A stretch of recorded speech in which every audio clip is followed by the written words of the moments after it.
Ça va changer. Bien, asseyez-vous. Allez-y.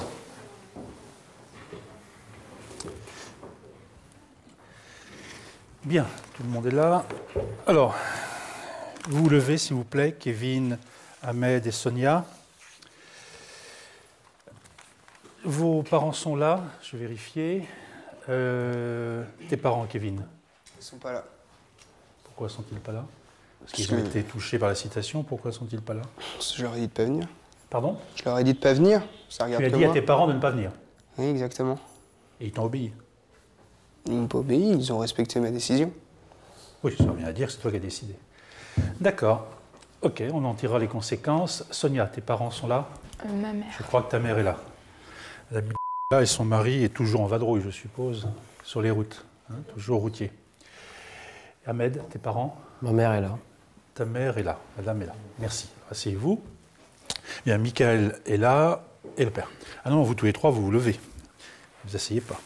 Bien, jeunes gens, vous allez être jugés sur ce que vous avez fait ou pas fait, sur ce que vous étiez au moment des faits, sur ce que vous êtes devenus. Donc, on va instruire ce procès en deux phases. D'abord, on va se préoccuper des faits qui vous sont reprochés, puis ensuite, on parlera de votre personnalité. On va commencer par les faits. Je vais vous dire ce qui vous est reproché et ensuite, on va instruire cette affaire. Alors, il vous est reproché à Kevin et à Sonia d'avoir, pendant plusieurs mois, extorqué de l'argent à ce jeune Michael, et puis ensuite, tous les trois, à Kevin, Sonia et Ahmed, d'avoir exercé des violences, porté des coups sur la personne de Michael, qui est un mineur de moins de 15 ans et dont il est résulté moins de 8 jours d'incapacité de travail. Alors je souhaiterais, monsieur le procureur, que vous rappeliez à ces jeunes ce qu'ils risquent. Oui, monsieur le président, madame, monsieur, en application de l'article 312.2 du Code pénal qui est visé, aujourd'hui, ces jeunes encourent une peine de 10 ans d'emprisonnement si l'excuse de minorité n'était pas retenue. J'insiste pour dire que la réalité juridique et humaine de ce qui a été commis par eux est en réalité un crime qui fait encourir pour des majeurs une peine de 15 ans de réclusion criminelle. Bien, merci monsieur le procureur. Donc vous avez retenu que si le procureur et moi-même, comme juge d'instruction, nous avions, j'allais dire, fait du juridisme très fort, nous aurions pu retenir une qualification criminelle à votre encontre et que la peine de prison encourue aurait pu être de 15 ans. Mais elle est déjà de 10 ans, divisé par 2, 5 ans. Bien, alors nous allons instruire cette affaire. Tu t'assois, Ahmed, et vous asseyez tous les trois, d'ailleurs on va commencer par Michael. Alors, Michael, est-ce que tu pourrais nous dire ce que tu as vécu pendant plusieurs mois et ce qui s'est passé le 15 mai? Alors d'abord, qu'est-ce qui s'est passé pendant plusieurs mois dans ton école? Comme vous le savez, Kevin et Sonia m'ont racketté.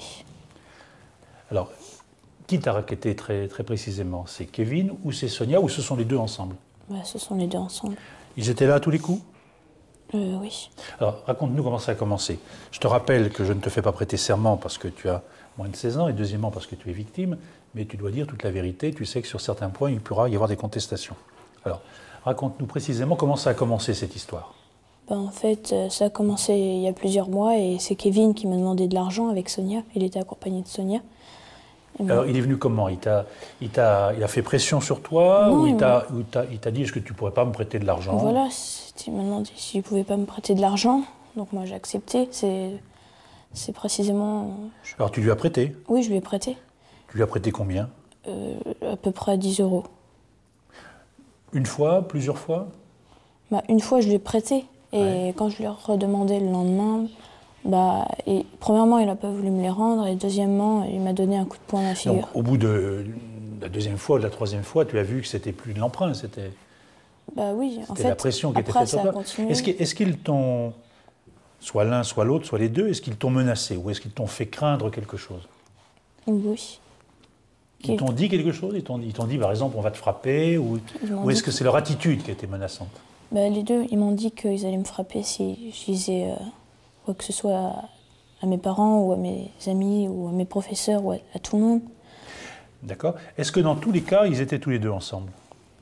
Oui. Parmi les deux, je crois que tu connaissais surtout Sonia. C'est pas Sonia qui avait été à l'école avec toi? Si, l'année dernière, on était dans la même classe. Et Kevin, tu connaissais pas? Si, je le connaissais de vue, il m'avait parlé 2 ou 3 fois. D'accord. Donc ça s'est passé pendant plusieurs mois, donc depuis la rentrée scolaire, tu n'en as jamais parlé à tes parents. Tu n'en as jamais parlé à tes copains. Non. Tu n'en as jamais parlé à quelqu'un à l'école.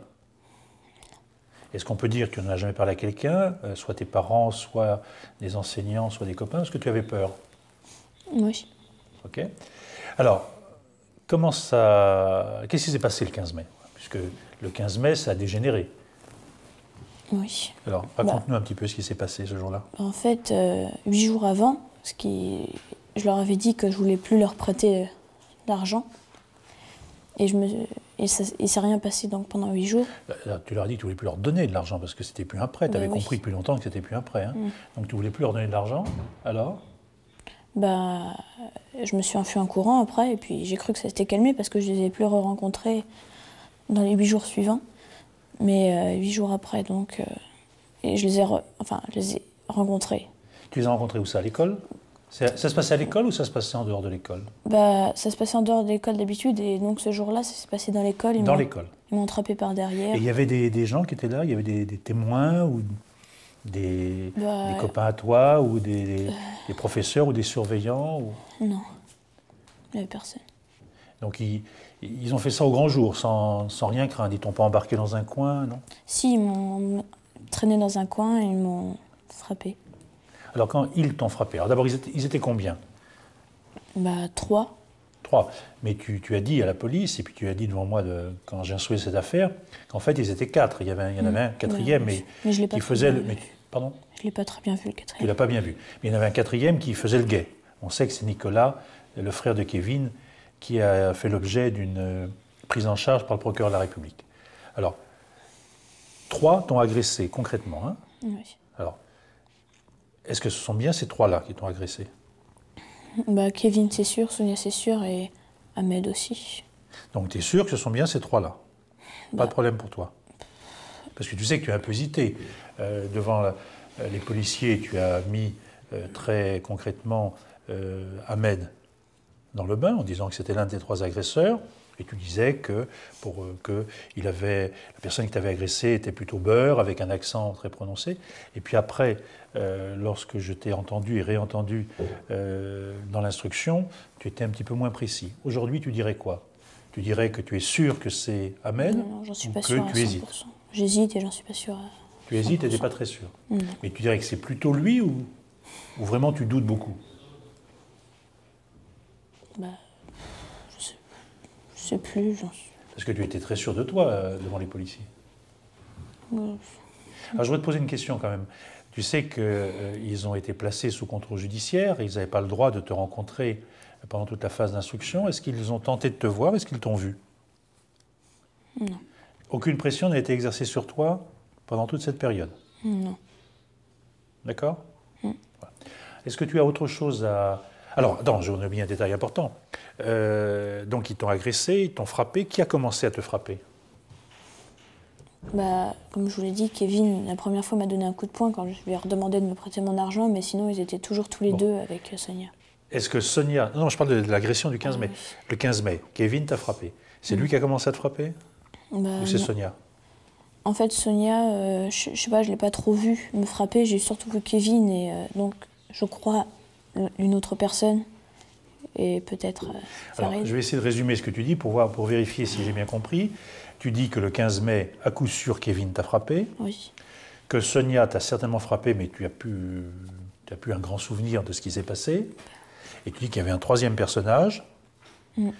Tu étais sûr que c'était Ahmed lorsque tu as été entendu par la police, et actuellement tu es un petit peu moins sûr.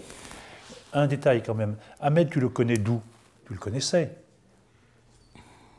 Tu l'avais jamais rencontré? Non. C'était la première fois que je le voyais. Parce que comme tu as été précis à la police, ça veut dire que tu le connaissais quelque part ou tu l'as reconnu. Si tu ne le connaissais pas avant, tu l'as reconnu lorsqu'on te l'a présenté à la police. Ça m'a paru un petit peu familier et je me suis remémoré un petit peu les événements dans ma tête, même si c'était très dur. Mais... D'accord. Bien, moi j'ai fini de te poser des questions. Est-ce que vous avez des questions, madame, monsieur, à poser à Michael? Non, je fais bien. Monsieur le procureur, est-ce que vous avez des questions à poser à ce jeune homme sur les circonstances à la fois du racket et puis de cette agression? Il n'y a pas de question, Monsieur le Président. Alors j'allais oublier un détail important. Donc tu as été blessé, je crois que tu as eu le bras abîmé. Ouais. Tu es resté combien de temps à l'hôpital, tu te souviens? Environ Après 3, 4, 5, je sais 3, 4, 5 jours? À peu près, ouais. Bon, et tu as mis combien de temps à récupérer? Bah, moralement, je suis toujours pas récupérée. Et, bah, physiquement. Tu veux dire que tu as toujours peur? T'as peur de quoi? T'as peur d'être à nouveau agressé? Eux, ils n'ont rien tenté depuis? Non. Personne d'autre a tenté de t'agresser? Non. D'accord. Et tu as repris ton école au bout de combien de temps? 8 jours? 15 jours? 8 à 15, 8 jours. D'accord. Bien, alors on va en rester là pour l'instant. Alors, les jeunes. Alors, Kevin, tu te lèves, s'il te plaît. Alors, qu'est-ce que tu as à dire sur ce racket et sur cette agression? D'abord sur le racket. Est-ce que tu as effectivement racketté ce jeune pendant plusieurs mois? Bah oui, je vous l'ai déjà dit. Oui. Alors, j'aimerais bien que tu précises, notamment à destination de mes assesseurs et de monsieur le procureur qui, tout à l'heure, va avoir l'occasion de tirer les conséquences de tes propos et de ton attitude. Pourquoi tu as racketté ce jeune? Pourquoi? Voilà, je lui ai demandé qu'il me prête de l'argent, et puis ça a mal tourné. Alors, on a beaucoup utilisé le mot prêter et emprunt, mais en fait, c'est pas un emprunt, tu lui as piqué de l'argent. Tu n'avais aucune intention de lui rendre. Aussi, si, au début, je devais lui rendre. Et comment tu lui aurais rendu, puisque tu nous as dit pendant l'instruction que tes parents t'en donnaient pas et que tu n'avais aucune source de revenus. Donc, tu n'avais pas d'argent, tu en avais besoin, tu t'en es procuré, mais tu ne pouvais pas penser pouvoir le restituer. Mais si, mais peut-être, j'aurais pu. Qui a eu cette idée de se procurer de l'argent de cette manière-là? Bah, Sonia et moi, quoi. Parce que toi, tu ne le connaissais pas, Michael. Non. Donc c'est Sonia qui t'a indiqué Michael comme étant une victime possible, puisqu'elle pensait que lui, parce qu'il avait des parents apparemment un petit peu fortunés, vous pensiez qu'il avait de l'argent et plus d'argent que vous. Donc c'est elle qui t'a enseigné Michael. Est-ce que tu as le sentiment d'avoir exercé des violences sur lui pendant plusieurs mois? Pour moi, non. Ben, comment tu appelles le fait à plusieurs de faire pression sur quelqu'un pour qu'il vous remette un bien, l'espèce de l'argent, qu'il n'aurait aucune envie ni aucune raison naturelle de vous remettre? Est-ce que c'est pas ça, exercer des pressions? Mais si vous le dites. De toute façon, c'est bon, je veux dire, voilà, quoi, vous savez, j'ai fait une connerie. Maintenant, j'attends. Tu attends quoi? Bah, j'attends que vous me mettiez cette sanction. Ah non, attends, c'est pas si simple que ça.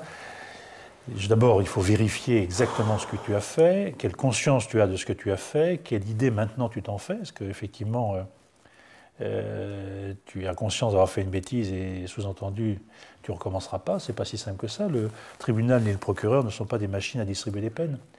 Alors, le 15 mai, qu'est-ce qui s'est passé? Pourquoi vous avez agressé ce jeune? Pendant plusieurs mois, vous lui avez demandé de l'argent, il vous l'a donné. Pourquoi vous l'avez agressé? Bah, vous l'avez dit tout à l'heure, il en donnait plus, donc voilà. Voilà quoi, ça te paraît normal de... Bah, c'est pas que c'est normal, je sais que c'est pas normal, mais à quoi ça sert de d'épiloguer pendant des heures? On n'épilogue pas, on est en train de te juger. Il faut que tu rendes des comptes. Et à la limite, c'est une punition. Le fait de rendre des comptes, c'est déjà une punition. Ouais, que bah, tu le veuilles ou que tu ne le veuilles pas. Alors, question. Pourquoi tu frappais ce jeune? et super votre question. Ouais. Pourquoi je l'ai frappé? À vrai dire, j'ai pas trop réfléchi, je l'ai vu, je me suis dit tiens. Tu fais une tête ou deux têtes de plus que lui. Logiquement, tu peux faire pression sur lui, tu peux le menacer, mais tu n'es pas obligé de passer à l'acte. Tous les gens qui menacent ne passent pas à l'acte. Pourquoi tu l'as frappé? Moi, je suis passé à l'acte. D'accord. Vous étiez combien? On était 2. Non, vous étiez 3. Oui, Voire enfin 4. 3. Ton frère Nicolas était là. Tu sais aussi bien que moi que ton frère Nicolas était là. Sur Michael, mais lui, il faisait le guet. Sur Michael, vous étiez 3.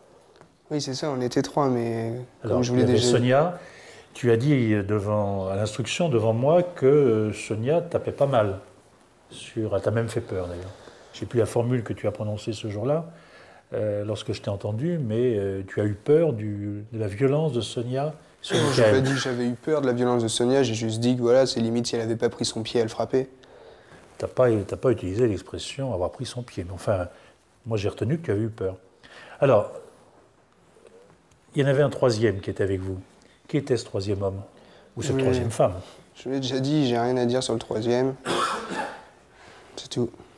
Tu sais qu'Ahmed a été mis dans le bain.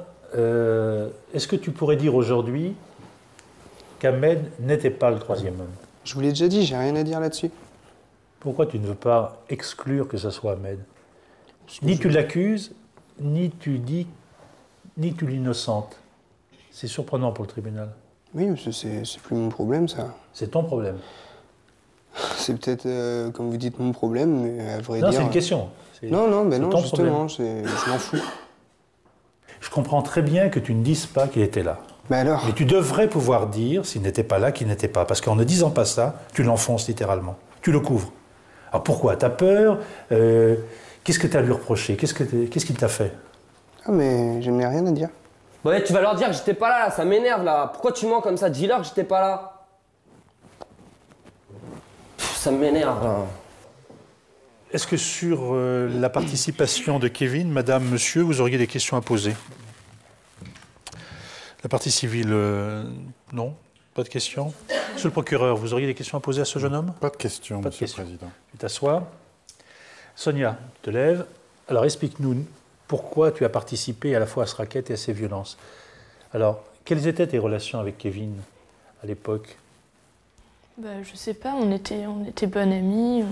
Un copain. Voilà, on était C'était un amis. copain à toi. Oui, on C'était pas était ton copains. copain, mais c'était un copain à toi. Oui, Alors il t'a dit qu'il avait besoin d'argent. ouais.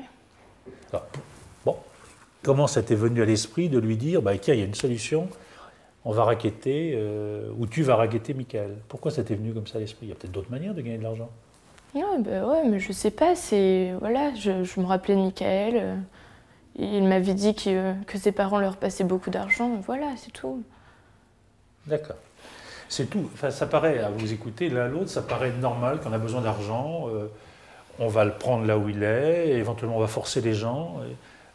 Voilà, c'est tout, c'est comme ça, c'est banal. Il y a d'autres manières de gagner de l'argent. Moi, je connais nombre de jeunes comme toi, à vos âges, lui a 17 ans, toi tu as 14-15 ans, qui font des petits boulots le samedi, le dimanche, qui gagnent un petit peu d'argent, qui rendent service. Ils ne raquettent pas les gens.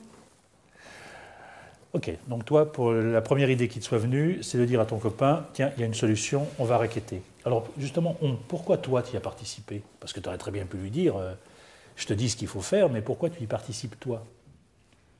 Avec les risques que tu encours. J'avais besoin d'argent moi aussi. Toi aussi et Toi aussi? Oui. D'accord. Donc c'est pas simplement pour lui rendre service, c'est aussi pour te rendre service. Oui.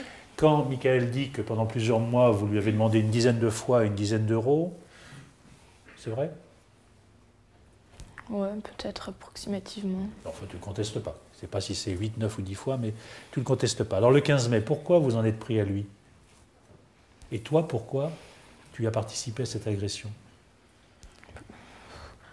Je sais pas, on avait bu un peu de bière avant de venir et voilà, ça nous a énervés qu'ils veulent plus nous donner de l'argent et Qu'est-ce que tu appelles boire un peu de bière?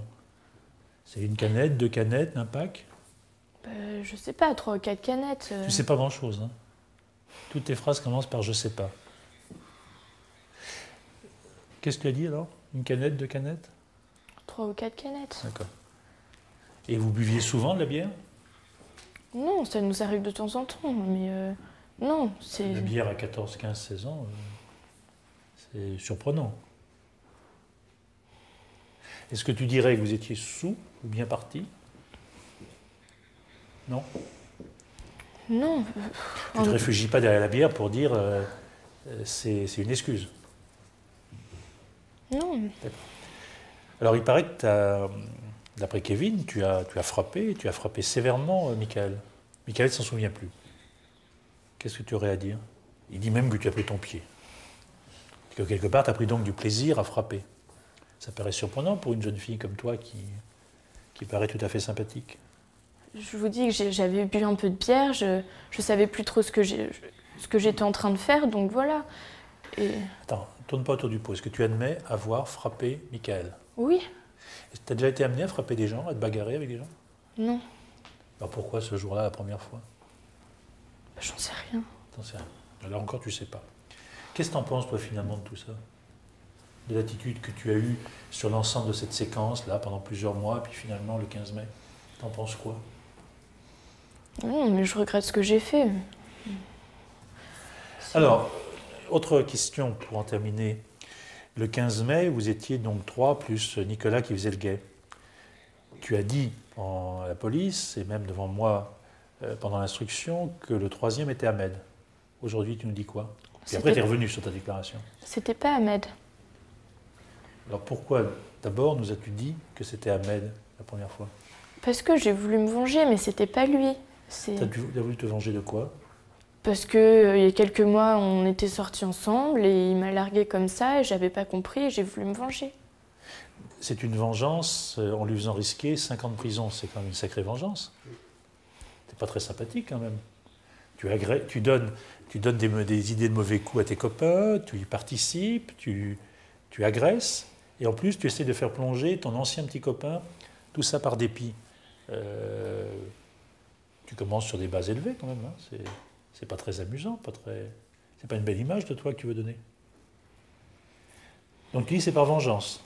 Alors pourquoi aujourd'hui tu te repens? Pourquoi aujourd'hui tu dirais que c'est pas lui? Parce que je vous dis que j'ai dit n'importe quoi. Voilà, c'est tout. J'entends bien ce que tu as dit, mais pourquoi changes-tu de point de vue? Qu'est-ce qui te fait changer de point de vue? Tu n'as plus envie de te venger de lui? Tu as mesuré que c'était gravissime ce que tu faisais? Je me suis dit, il pourra toujours te demander des comptes pour l'avoir accusé et lui avoir porté préjudice, hein, puisqu'aujourd'hui il est quand même sur le banc des accusés. S'il est reconnu innocent, il pourra te poursuivre pour dénonciation calomnieuse. Question, pourquoi tu changeais de point de vue? Parce que je ne vois pas pourquoi j'aurais gardé ce point de vue, étant donné que c'était pas lui qui était... Enfin, il n'était pas là, c'est tout. Surtout, c'est pas très crédible, parce qu'on n'arrive pas à comprendre pourquoi tu l'as mis en cause, et aujourd'hui, pourquoi tu reviens dessus. Tu dis, voilà, c'est comme ça. Tu expliques pas. Tu dis, c'est comme ça. Je l'ai accusé un jour, je l'accuse plus aujourd'hui, mais tu donnes aucun élément pour justifier ton changement d'attitude. Je me suis rendu compte... On verra ce que le tribunal en pensera après, mais... Parce que monsieur le procureur en pensera aussi, mais pour l'instant, moi, je comprends pas. Pardon. Je me suis rendu compte que c'était pas bien ce que j'avais fait. C'était pas bien que je le dénonce si c'était pas lui, donc... C'est sûr.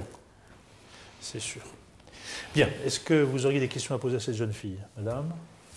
Non, monsieur le Président. Monsieur le procureur, Pas de questions, monsieur le Président. Bien, tu t'assois. Alors, Ahmed, tu te lèves, s'il te plaît. Alors, toi, tu n'es pas accusé d'avoir participé au racket, tu es simplement accusé d'avoir participé à la séquence du 15 mai où Kevin a été agressé par 3 personnages et puis un 4e qui faisait le guet.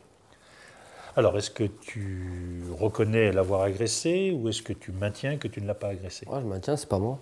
C'est pas toi. Pourquoi t'accuse-t-il alors d'après toi? Pourquoi t'a-t-il mis en cause? T'a-t-il reconnu formellement? Je sais pas. Il t'en veut pas. Tu le connais. Vous êtes des ennemis. Apparemment, il y a une différence d'âge entre vous. Vous ne fréquentiez pas. Non, Tu ne le connaissais pas. Non. Alors, prenons le problème autrement. Si tu n'étais pas là, c'est que tu étais ailleurs. Ouais, j'étais ailleurs. Tu étais où? Ouais, quelque part, ça vous regarde pas. Ah si, ça me regarde. Enfin, ça me regarde surtout toi, parce que celui contre qui éventuellement le procureur va requérir, c'est toi. Donc tu as intérêt, j'allais dire maintenant, à... Ouais, si vous voulez, j'étais en ville, mais de toute façon, ça va vous servir à quoi? Elle vous a dit que c'était pas moi. Ah non, moi, ça ne me servira à rien. Ce qui est en cause, c'est éventuellement une condamnation contre toi. Ton intérêt maintenant, puisque tu es mis en cause par Michael, tu as été mis en cause par Sonia, tu es poursuivi. Donc maintenant, il te revient d'essayer de démontrer que tu étais ailleurs. Pour l'instant, je dirais que la balle est dans ton camp. Tu es présumé innocent, c'est vrai, mais il y a des charges qui pèsent sur toi. Donc il faut que tu les combattes, ces charges. Non, mais j'étais en ville. Tu étais en ville, ok. Mais tu étais où? Est-ce que tu peux nous dire où tu étais, avec qui tu étais? Ça s'est passé il y a maintenant plusieurs mois, donc tu as eu l'occasion de t'expliquer à la police, devant le juge que j'étais. Je l'ai déjà dit, j'étais tout seul. Pardon? J'étais tout seul. Oui, mais tu n'étais pas tout seul dans la ville comme ça. Si, tout seul dans un bar. Bon, moi ce que je retiens, c'est que tu nous avances rien pour dire où tu pouvais être si tu n'étais pas là, et que tu donnes même l'impression de ne pas faire le moindre effort pour essayer de démontrer. Si je vous dis que j'étais dans un bar, je vous le dis où j'étais. C'est déjà une bonne chose que tu sois dans un bar, enfin une bonne chose. Pour toi, pour ta défense, hein, le fait de fréquenter les bars, c'est pas obligatoirement une bonne chose. Pour boire un café, je vois pas ce que ça fait. C'est vrai. Pour ça, il faut voir ce que tu faisais dans ce bar. Quel bar? Bah, un bar en ville, je me souviens pas du nom. Alors, il n'y a pas 90 000 bars dans ta ville, voyons. Puis à cette heure-là. Bah, vous cherchez, puis vous demandez. En pleine journée dans un bar, Ouais. l'agression s'est passée à quelle heure, Michael? Ouais, ça s'est passé dans la matinée. Dans la matinée. Donc dans la matinée, tu étais dans un bar. Mm. D'accord. Et tu ne peux pas nous dire le nom de ce bar. C'est pas mon habitude de regarder le nom des bars où on rentre. C'est pas ton habitude. Bon, écoute, il faudra quand même, la prochaine fois qu'il t'arrivera des gros problèmes judiciaires, il faudra quand même que tu fasses des efforts pour rechercher. Bien, donc je te fais observer par ailleurs, on en reparlera tout à l'heure lorsqu'on instruira sur ta personne, que tu as déjà été condamné pour des faits analogues. C'est du passé.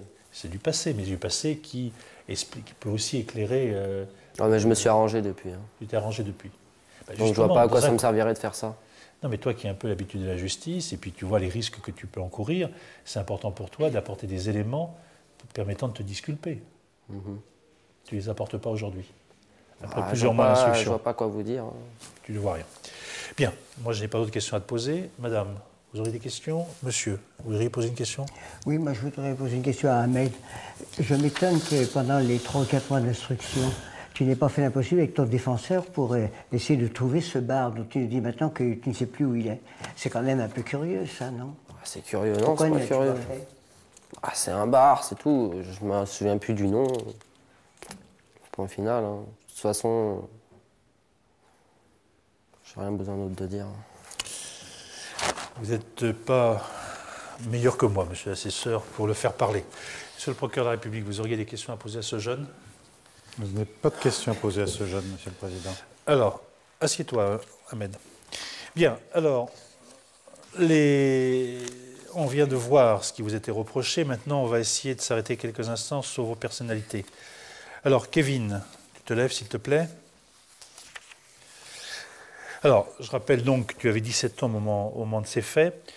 Tu es le 3e d'une famille de 5, d'accord? J'ai oublié de dire tout à l'heure, c'est important pour montrer un peu... Tu enlèves tes mains de tes poches, s'il te plaît?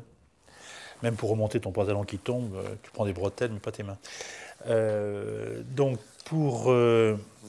j'ai oublié de rappeler tout à l'heure, lorsqu'on a instruit, que dans un premier temps, tu avais contesté avoir toute participation à ce racket. Et puis finalement, après avoir été incarcéré pendant quelque temps par le juge délégué, tu avais fini par reconnaître ta responsabilité. Alors, maintenant, sur ta personne, donc tu es le 3e d'une fratrie de 5, oui. C'est ça? Tu as un frère qui est décédé, je crois, alors que tu avais 13 ans, 12-13 ans? Oui, c'est ça, mais ça vous sert à quoi de rappeler ça? Un élément qui peut-être n'est pas totalement indifférent à ton comportement, parce que tout ce qu'on sait de toi, c'est que jusqu'alors, jusqu'à le décès de ton frère, tu ne posais strictement aucun problème. Tu te comportais bien à la maison, tu te comportais bien à l'école, et puis c'est après que les problèmes d'indiscipline, notamment à l'école, ont commencé. Si je comprends bien, ton père est au chômage depuis 2 ans? C'est exact. C'est exact. Ta mère ne travaille pas? C'est exact. Ce qui veut dire qu'il n'y a pas beaucoup d'argent à la maison. Bravo. Merci. Ce qui veut dire aussi que donc tu n'as pas d'argent de poche. Non. Bon, ok. C'est quoi ces difficultés à l'école? Qu'est-ce qui t'est arrivé? Qu'est-ce que tu as eu comme difficulté à l'école? Tu as été viré de l'école? Qu'est-ce que tu as fait comme bêtises qui ont pu justifier ces difficultés? Bah, c'est pas que j'ai des difficultés, c'est que je m'en fous de l'école. On dit de toi que tu as toujours refusé de participer aux activités sportives et culturelles au collège ou ailleurs. Donc en fait, chaque fois que quelqu'un te propose quelque chose, tu dis non. C'est pas que je dis non, ça m'intéresse pas, j'en ai rien à faire. Ils ont au moins 2-3 ans de moins que moi, je m'en fous. On va prendre le problème autrement. Qu'est-ce qui t'intéresse dans la vie? Puisque tu n'arrêtes pas de dire non, tu es agressif, tu nous envoies un peu aux pâquerettes comme magistrat. Qu'est-ce qui t'intéresse dans la vie alors? Mais ça, Est-ce qu'il y a des choses qui t'intéressent au moins? Oui, il y a des choses qui m'intéressent et ça regarde que moi. Ça regarde que toi, d'accord. Donc toi, tu veux nous donner l'image de quelqu'un qui est rebelle et contre tout. Je veux donner aucune image. Et voilà, je suis là, qu'on abrège et voilà, ça sera terminé. D'accord. Est-ce que tu pourrais expliquer au tribunal pourquoi tu te retrouves déjà, alors que tu as 17 ans, à peine avec 4 condamnations à ton casier judiciaire pour des faits de violence, de dégradation, d'autres faits de violence, tu as notamment 15 jours de prison avec sursis, puis pour usage de stupéfiants, mais surtout pour vol avec violence, tu as 6 mois d'emprisonnement avec sursis et une mise à l'épreuve pendant 3 ans. Et ça, ce sont des faits qui datent d'octobre, c'est-à-dire quelques temps, cette condamnation, pardon, est de quelques semaines avant que tu commences le racket. Donc en d'autres termes, même après avoir été rappelé à l'ordre par le tribunal, ça n'a eu aucune influence pour toi. Tu n'en fais qu'à ta tête. Pourquoi tu commets toutes ces bêtises? Qu'est-ce que tu cherches? Je cherche à rien du tout. Je cherche juste à vivre, à m'en sortir et puis à m'amuser. Ah bah, tu vas t'en sortir avec un casier avec déjà 4 mentions. Aujourd'hui, si tu es condamné à une 5e mention à ton casier judiciaire, éventuellement avec une peine de prison ferme, tu es déjà allé en prison, en détention provisoire. Tu n'as peut-être pas pris la meilleure voie pour t'en sortir, non? Non?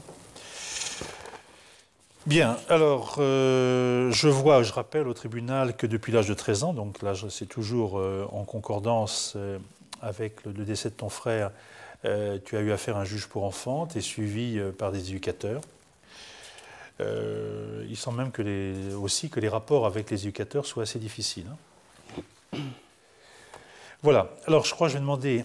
Alors, en sortant de prison, tu as été dans un premier temps dans un centre de placement immédiat, qui est une nouvelle structure qui a été créée pour accueillir des jeunes délinquants. Et puis ensuite, tu as été accueilli dans un CER, dans un centre d'éducation renforcée. Bien, je vais vous donner la parole, Monsieur Martin. Donc vous êtes éducateur, vous accueillez Kevin au CER, approchez-vous justement. Donc je rappelle que les parents, malheureusement les parents de Kevin ne sont pas là aujourd'hui. Alors, quand est-ce que vous avez été amené à prendre en charge Kevin et qu'est-ce qu'il est devenu? Et surtout, qu'est-ce qu'il pourrait devenir d'après vous? Eh bien, Kevin nous a été confié voilà environ 2 mois.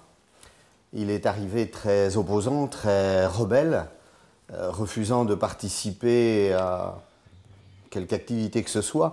Nous lui avions proposé de participer à des activités manuelles, à des activités de loisirs, à des activités culturelles, à des activités scolaires, sportives.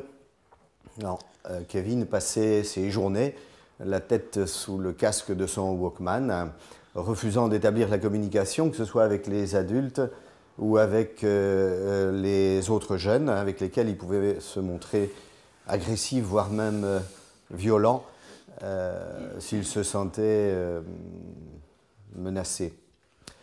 Alors bien sûr, nous avions décelé derrière ce comportement beaucoup de souffrance, et lui avions proposé de rencontrer le psychologue du centre, ce qu'il a toujours refusé, disant ne pas en avoir besoin, ne pas être fou. Et puis, il y a eu le parachutisme. Vous savez que nous organisons assez régulièrement des séjours de parachutisme que nous proposons aux jeunes qui nous sont confiés. Et Kevin a accepté et a donc participé à un stage, et il a commencé à entrer en relation avec son moniteur, à échanger avec lui, à poser des questions, toujours sensées, pertinentes. Et il respectait les consignes, les ordres qui pouvaient lui être donnés. Et nous avions même remarqué qu'à l'intérieur du centre, son comportement s'améliorait. Il était moins replié sur lui-même, pouvant commencer à dialoguer un peu avec les autres jeunes. Il avait même accepté de passer quelques heures en classe. Compte tenu de ces lacunes, nous étions surpris et en même temps satisfaits de voir cette évolution. Alors bien sûr, tout cela est récent, il faudra confirmer, mais ça nous rend optimistes.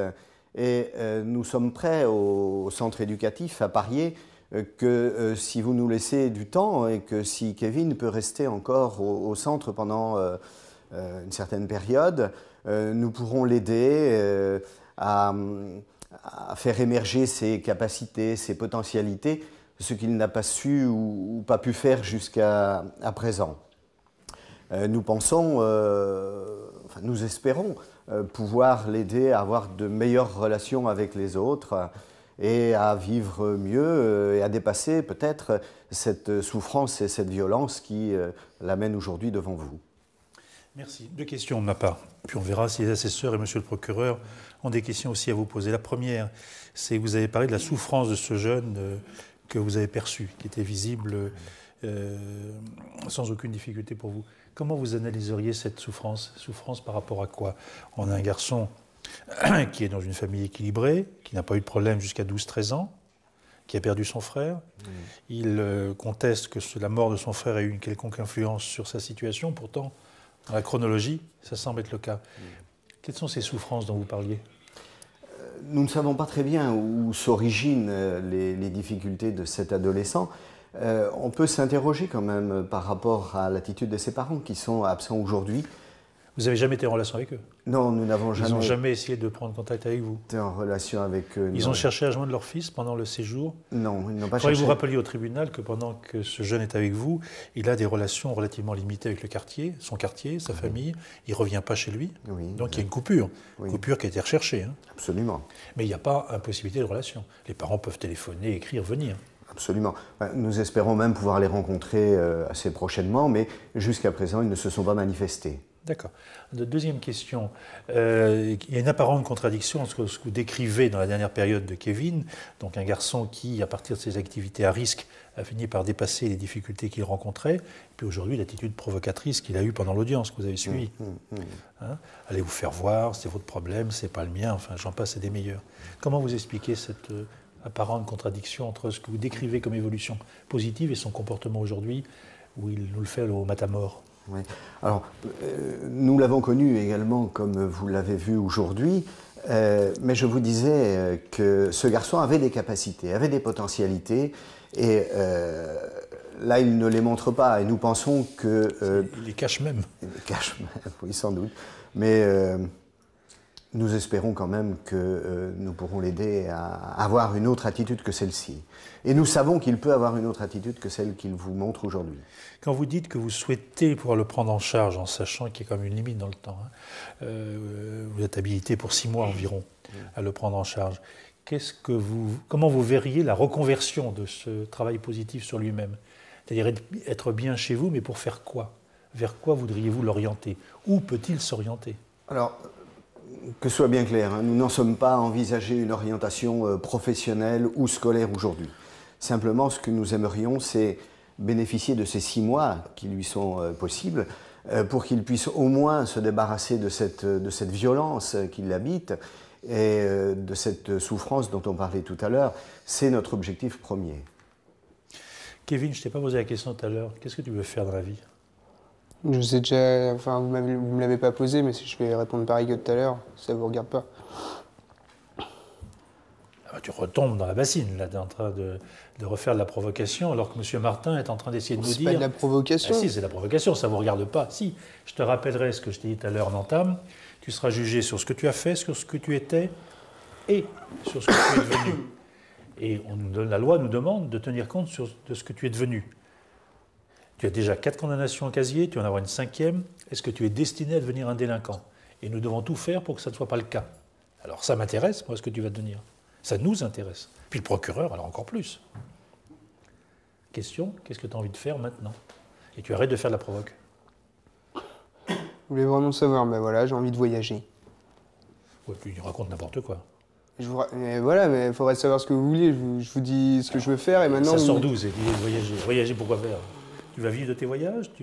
Ça vous est jamais venu à l'esprit d'avoir envie de voyager? Ah, si, tous les ans, tous les étés, j'ai envie de voyager. Bah, moi, c'est pas tous les ans, tous les étés, c'est j'ai envie de voyager, j'ai envie de faire ma vie en voyage. D'accord. Bien. Est-ce que vous avez des questions à poser, madame, monsieur, à ce jeune? Oui, je voudrais poser une question à monsieur Martin, son éducateur. Si j'ai bien suivi vos explications, le suivi psychologique n'est pas obligatoire. Les jeunes qui arrivent ont un entretien avec le psychologue, mais ils ne la voient pas ensuite s'ils ne le désirent pas. Absolument. Ah oui, on ne peut que le déplorer parce qu'on aurait peut-être, non pas que je méconnaisse vos compétences, mais peut-être qu'un psychologue aurait permis de mieux en venir à la genèse des souffrances de ce garçon. C'est simplement ce que je voulais dire. Il ne nous a pas été possible d'imposer ce suivi psychologique, mais nous pensons nous espérons que bientôt il puisse en profiter et que de lui-même il ait envie de rencontrer le psychologue pour évoquer ses difficultés. Pour l'instant, il n'en est pas là.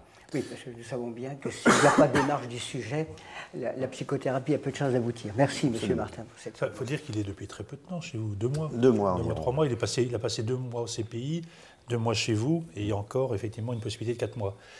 Il est resté combien de temps en prison déjà? Tu es resté combien de temps en prison? J'en sais rien. T'en sais rien. Et monsieur le procureur te le rappellera tout à l'heure. Je crois que c'était 6 semaines, Entre 6 semaines et 2 mois. 2 mois. 2 mois, Dès Monsieur 2 le mois. Président. Voilà. Alors, Monsieur le procureur, est-ce que vous aurez des questions à poser à Monsieur Martin ou à ce jeune sur ses perspectives, à parler au-delà des voyages? Monsieur le Président, je n'ai pas de questions à poser à Monsieur Martin. Je n'en ai pas non plus à poser pour l'instant à Kevin.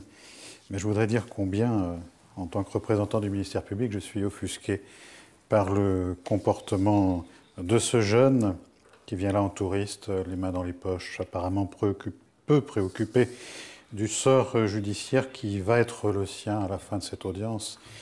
Je voudrais rappeler à votre juridiction que le droit pénal des mineurs, que l'on prend parfois à la légère dans l'opinion publique, peut se montrer plus sévère que le droit pénal des majeurs et que l'exécution provisoire d'une peine de prison inférieure à 1 an peut être prononcée ici, contrairement au tribunal correctionnel. Si le comportement de Kevin perdure, je n'hésiterai pas à demander l'usage de la force publique pour vous aider à assurer l'exécution de la décision que vous pourrez prendre sur mes réquisitions. J'espère que mon message est clair. Tu as entendu, Kevin? Monsieur le procureur dit qu'éventuellement tu pourrais aller en prison en sortant de cette audience. Oui, pourquoi pas. Pourquoi pas? Je crois qu'il n'a pas compris. Bien, vous pouvez vous asseoir, Monsieur Martin. On va demander, donc on va évoquer la situation de Sonia. Tu peux te lever, s'il te plaît? Alors, parlons un peu de toi. Tu avais 15 ans au moment des faits qui te sont reprochés. Tu étais en quelle classe à l'époque? En 3e. En 3e. Non, je crois que tu étais en 4e. Maintenant, tu es en 3e. Oui, en 4e, Voilà, excusez-moi. c'est ça. Donc, au collège Saint-Exupéry, on a dit déjà, donc on ne va pas y revenir, que ton père est chauffeur routier, ta mère est dans la salle. Vous êtes combien à la maison? J'ai 2 frères aînés. Tu as 2 frères qui sont plus âgés que toi. Hein. Tu habites donc avec tes parents. Jusqu'à présent, tu n'avais aucun problème? Tu n'as jamais été condamné? Non. Aucun problème avec la justice, aucun problème à l'école, aucun problème à la maison? Et tu te retrouves embarqué donc dans cette aventure qui est assez sérieuse et avec les risques que tu encours. Comment tu expliques que tu en sois arrivé là? Tu n'as aucune explication? Non. On va peut-être demander à Madame Favreau. Vous pouvez vous approcher, Madame? Assieds-toi. Donc, Madame Favreau, c'est moi qui vous ai désigné pendant l'instruction. Donc, je vous ai confié une mesure de liberté surveillée préjudicielle. Donc, vous avez eu à vous occuper de Sonia depuis quelques mois. Comment vous l'apercevez, cette jeune fille, et puis quelles sont ses perspectives? Sonia, quand je l'ai rencontrée, les débuts ont été assez difficiles puisque elle déniait complètement la mesure de suivi éducatif que vous aviez décidé pour elle. Donc les premiers temps, le dialogue a été un petit peu long à se mettre en place. Et par la suite, c'est venu progressivement. Elle a pris confiance en elle et puis confiance en moi. Je pense que le courant est bien passé. Et je me suis aperçue que Sonia, c'est une personnalité assez timide, assez effacée. Mais c'est aussi quelqu'un qui affiche une image un petit peu de... Elle essaie toujours de se faire bien voir, d'être le bout en train de la bande, alors que c'est pas tellement dans sa nature. Elle est beaucoup dans le regard des autres. Elle est un petit peu constamment en train de vérifier l'image qu'elle peut renvoyer sur les autres. Et je pense que c'est ce souci de son image, de ce qu'elle renvoie, qui a pu la conduire à des faits comme ceux-là. C'était une façon de s'affirmer, je pense, une façon de marquer un côté de personnalité qu'elle n'a pas au naturel. Elle a explosé sur ces faits. Il semble. Ok, comment vous voyez les choses pour elle demain? Vous pensez que ça... Demain... Est-ce qu'il y a des risques qu'elle se retrouve embarquée dans ce type d'aventure, ou est-ce qu'au contraire, vous pensez que c'est un épisode malheureux, certes, mais bon, elle a compris, je crois qu'elle a présenté ses excuses, le tribunal l'a entendu déjà. Qu'est-ce que vous en pensez? Sincèrement, Sonia, je ne la vois pas revenir devant un tribunal dans l'avenir. Le suivi éducatif a été relativement court, 6 mois, d'autant plus que ce que je vous disais tout à l'heure, que le dialogue a été long à se mettre en place.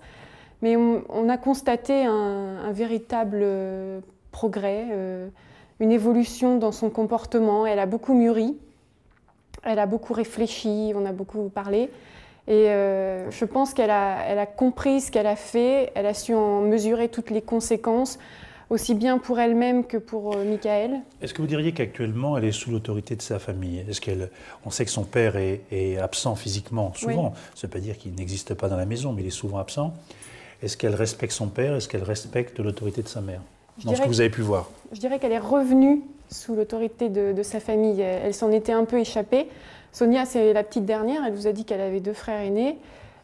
Son père étant très souvent absent, eh bien, sa maman s'était beaucoup occupée d'elle. Et elle faisait un peu ce qu'elle voulait. Et tout ce qui s'est passé, ça a créé une vraie remise en question de toute la famille. Et chacun a repris ses marques, chacun a repris sa place, y compris son père en étant absent. Et maintenant, elle a bien été recadrée, les règles sont à nouveau posées et elle les respecte bien. Elle nous a dit tout à l'heure qu'elle était en 4e l'an dernier, en 3e cette année, donc Oui. en 3e normal. Oui, Ça se passe plutôt bien pour elle? Bah, écoutez, les résultats sont assez constants. C'est une élève qui est assez moyenne, mais qui a des bonnes notes de temps à autre. Elle ne pose pas de difficultés spéciales. Tu as des bonnes notes?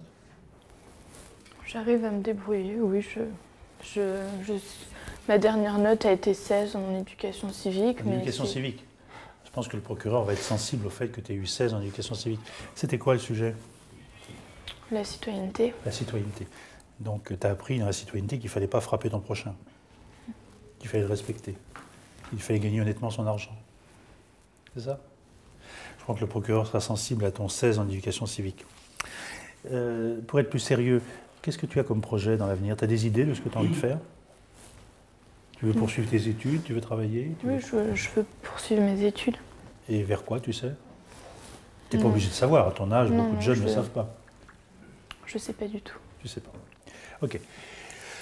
Est-ce que vous avez d'autres choses à nous dire, Madame Favreau, sur Sonia, notamment une question que moi je voulais vous poser. Est-ce que vous pensez qu'il faut que vous continuiez ou qu'un service éducatif continue à se préoccuper d'elle, ou est-ce que vous pensez que, sous l'autorité de ses parents, avec l'évolution qu'elle a faite, les choses peuvent bien se passer? Moi, je pense sincèrement que les choses peuvent bien se passer sans qu'il y ait un suivi aussi régulier que celui qui était en place jusqu'ici. Une fois par semaine, c'est peut-être un peu trop maintenant. Donc votre proposition, c'est qu'il n'y ait pas de mesures éducatives qui soient prononcées? Ou vraiment très espacées uniquement pour veiller. Mais ça serait vraiment la fin d'un processus. Bien. Merci. Est-ce que vous avez des questions, madame? Monsieur le procureur, vous aurez des questions après. Bien. Merci, madame. Bien, Ahmed, on va maintenant évoquer ta situation. Tu te lèves, s'il te plaît. Je crois que ta mère est dans la salle. Donc, tu es né en 85, tu avais 16 ans au moment des faits. Je crois que ton père est décédé. Ouais. Il est décédé en quelle année? En 98. En 98. Que faisait ton père? Je ne me rappelle plus. De toute façon, ça n'a rien à voir avec pourquoi je suis là. Ça n'a rien à voir, mais ce n'est pas inintéressant de savoir ce que faisait ton père. Est-ce que tu le sais au moins? Non. Donc tu ne sais pas quel métier exerçait ton père? Non, je ne sais pas. Oh, c'est pas la peine de m'agresser. C'est pas inintéressant de savoir qu'un fils ne sait pas ce que fait son père. Tu t'es jamais préoccupé ça me dérange de de parler de mon père vu qu'il est décédé, vous voyez. Ça te dérange. Je pense que Kevin est en train d'éteindre sur toi. Alors, ce que j'ai compris, c'est que... Vous voyez quoi par d'éteindre sur moi là? Bah, tu as la même attitude que lui. Maintenant, tu deviens provocateur. Sauf que moi, je suis là pour rien du tout. Ah, mais tu peux être innocent sans être provocateur. Tu as des éléments pour démontrer ton innocence. Tu as commencé à le faire et tu le feras tout à l'heure et à travers ton avocat. Ce n'est pas la peine d'agresser le tribunal. Le tribunal essaye de comprendre qui tu es. Alors déjà, tu montres une différence entre les informations que nous avons reçues et le comportement que tu as aujourd'hui. Ce que j'ai cru comprendre, c'est que pendant toute une période, tu n'avais strictement aucun problème. Et puis après, il t'est arrivé des difficultés. Tu as 3 condamnations, je crois, à ton casier judiciaire. Pour des faits de vol, tu as été admonesté. Pour des faits de violence, et déjà avec raquette, tu as été condamné à 8 jours d'emprisonnement avec sursis. Et puis aussi, donc, je disais, pour des faits d'usage et de cession de stupéfiants, tu as une condamnation à 4 mois d'emprisonnement avec sursis, mise à l'épreuve 2 ans. Pourquoi ces condamnations? Qu'est-ce qui explique cette période où tu as fait des bêtises? C'est la période où mon père il est mort. C'est lié au décès de ton père, ouais. Enfin, dans le contexte. Tu es pris en charge depuis 3 ans par un foyer. Mm-hmm. Il semblerait que ça aille mieux depuis 1 an, c'est vrai? Ouais, c'est vrai. Ouais, mais justement, plus ça sur mon dos, là, ça commence à... D'accord. Donc ça serait, j'allais dire, un accident par rapport, si ça existait, par rapport à une période qui était meilleure. Mm-hmm. D'accord. On va demander à l'éducateur, M. Bertrand, de s'approcher. M. Bertrand, expliquez au tribunal pourquoi vous prenez en charge ce jeune depuis 3 ans et quelles sont ses perspectives. Alors on prend Ahmed en charge depuis 3 ans s'asseoir. parce qu'il nous a été présenté parce qu'il était en situation d'échec scolaire et que sa mère n'arrivait pas à maintenir une autorité suffisante sur lui. Alors comme vous l'avez noté, Ahmed a évolué depuis 3 ans. Quand il est arrivé, il était particulièrement difficile comme garçon. Il était très insolent tant envers les éducateurs qu'envers les autres enfants du centre. Et puis, depuis environ 1 an et demi, il a bien changé.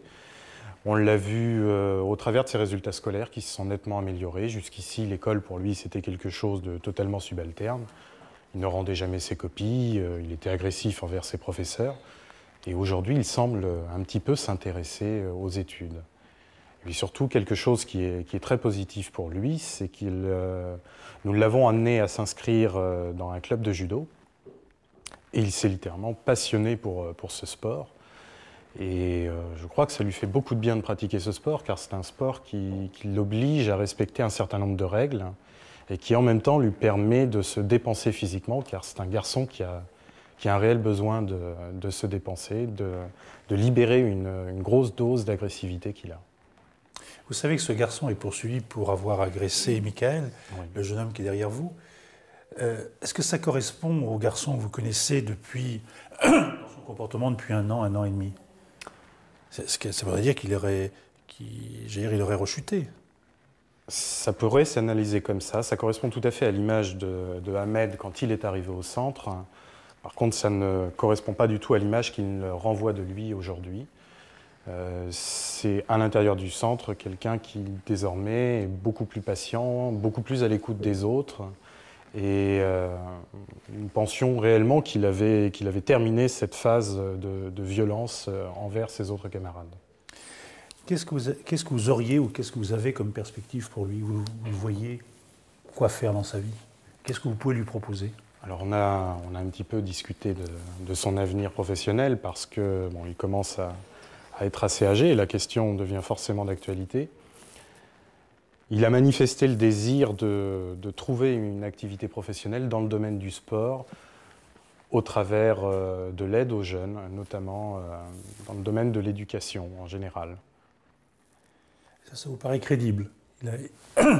Il a les moyens de venir en aide à d'autres et de s'investir pour d'autres. Il a les moyens physiques de poursuivre dans la voie sportive. Les moyens intellectuels, ça sera plus délicat parce qu'il va falloir qu'il confirme un petit peu les bons résultats scolaires qu'il a actuellement. Mais c'est un chemin qui sera difficile. Et sur ce chemin, qu'est-ce que vous voyez faire comme foyer? Vous pensez qu'il faut qu'il vous reste confié encore un certain temps? Combien de temps? Est-ce que vous pensez qu'il peut rentrer chez lui? Est-ce que vous pensez que d'autres doivent ou peuvent prendre le relais? On peut effectivement lui donner l'occasion de sortir un petit peu d'un contexte fermé comme l'est malheureusement le foyer. Néanmoins, il ne faut pas le laisser livrer à lui-même ou simplement le confier à sa mère qui, malgré sa bonne volonté, n'arrive pas encore à assumer complètement l'autorité qu'elle devrait montrer. Mais vous n'aviez pas un projet éventuellement de le prendre en charge à travers un appartement thérapeutique, c'est-à-dire un studio où il vit seul ou un appartement où ils sont plusieurs jeunes encadrés par un éducateur? Il n'y a pas ce projet? Il y a ce projet, effectivement. Il y a ce projet, ça pourrait être la solution pour lui. Il en est d'accord? Enfin, il serait intéressé déjà? Il serait, oui, bien sûr. Y compris au-delà de ses 18 ans? Y compris au-delà de ses 18 ans. Ahmed, est-ce que tu es prêt à être suivi par les éducateurs au-delà de tes 18 ans? Bah ouais, mais moi ce que je veux surtout c'est retourner chez moi. Ah, donc tu n'es pas du tout d'accord avec eux alors? Bah, Si je tu suis veux d'accord de rentrer les chez voir toi, s'ils veulent, mais moi je veux être chez moi. et chez toi, c'est chez ta mère. Ouais. Quand monsieur prétend que ta mère ne peut pas t'encadrer encore à l'heure actuelle. En d'autres termes, que ta mère n'a pas d'autorité sur toi. Ah, mais un peu Donc maintenant. lui pense que c'est plutôt une mauvaise chose. Toi, tu penses que c'est plutôt une bonne chose. Bah, Donc ouais. vous n'êtes pas d'accord. Non. Ben voilà, vous avez la réponse à la question. Donc il vous a dit blanc, mais aujourd'hui, c'est son droit, c'est son droit le plus absolu. Il a changé de point de vue. En d'autres termes, il n'a aucune envie de rester confié à vous. On est d'accord? Il veut rentrer chez sa mère. Ça peut s'analyser comme ça, effectivement. Ben, il faudra négocier. De toute façon, on ne peut rien lui imposer contre son gré à partir du moment où il a 18 ans. On est bien d'accord. Madame, monsieur, est-ce que vous avez des questions à poser à ce jeune? Monsieur le procureur, vous auriez des questions? Bien, s'il n'y a pas de questions, vous pouvez vous asseoir. Bien, on a instruit donc à la fois sur les faits, on a instruit sur la personne. Il n'y a pas d'autres questions à poser en l'état. Bien, Maître Langlade, je vous donne la parole pour la partie civile. Merci, Monsieur le Président. Monsieur le Président, Madame, Monsieur, vous avez vu et entendu Michael. C'est un garçon, je dirais, comme beaucoup d'autres garçons de 14 ans, gentil, sociable. Il travaille bien à l'école, il n'est ni violent et ni même indiscipliné. Et surtout, je pense que c'est un garçon impressionnable. Et ce sont précisément ces traits de caractère, connus de Sonia, qui l'ont conduit, avec Kevin, à désigner Michael comme victime. Alors, vous pensez bien qu'ils n'ont pas eu beaucoup de mal à se faire craindre, puis à se faire redouter de Michael. D'abord en le tapant un peu en passant dans les couloirs, comme l'a dit Michael, comme si pour lui ce n'était qu'un moindre mal, et puis en exigeant de lui son argent de poche, régulièrement, par des insultes, ensuite par des menaces, et puis par des coups si nécessaire. Et le résultat de ce harcèlement permanent a été pour Michael une peur, une angoisse qui sont allées sans cesse croissantes et qui tout à coup sont devenues insupportables. Et à ce moment-là, Michael a trouvé le courage de s'opposer à Kevin. Malheureusement, il l'a fait au prix de sa santé. Parce que cette fois, Kevin et Sonia ne se sont pas contentés de quelques coups en guise de représailles. Cette fois, ils ont organisé un véritable guet-apens avec 2 autres adolescents. Et ces 3 prévenus, vous le voyez bien, plus grands, plus forts, plus âgés que Michael, se sont jetés sur lui par derrière. Ils l'ont précipité dans un couloir et ils l'ont roué de coups pendant plusieurs minutes. Des coups d'une extrême violence, des coups de poing, des coups de pied. Et je pense que le préjudice physique de Michael témoigne largement de la violence de ces coups. Et je pense, Monsieur le Président, que vous l'avez noté, pendant l'instruction, Sonia a déclaré qu'elle se croyait par moments dans un film d'action. Mais est-ce qu'elle s'est demandé pendant une seule seconde comment lui, sa victime, Michael, avait ressenti cette agression?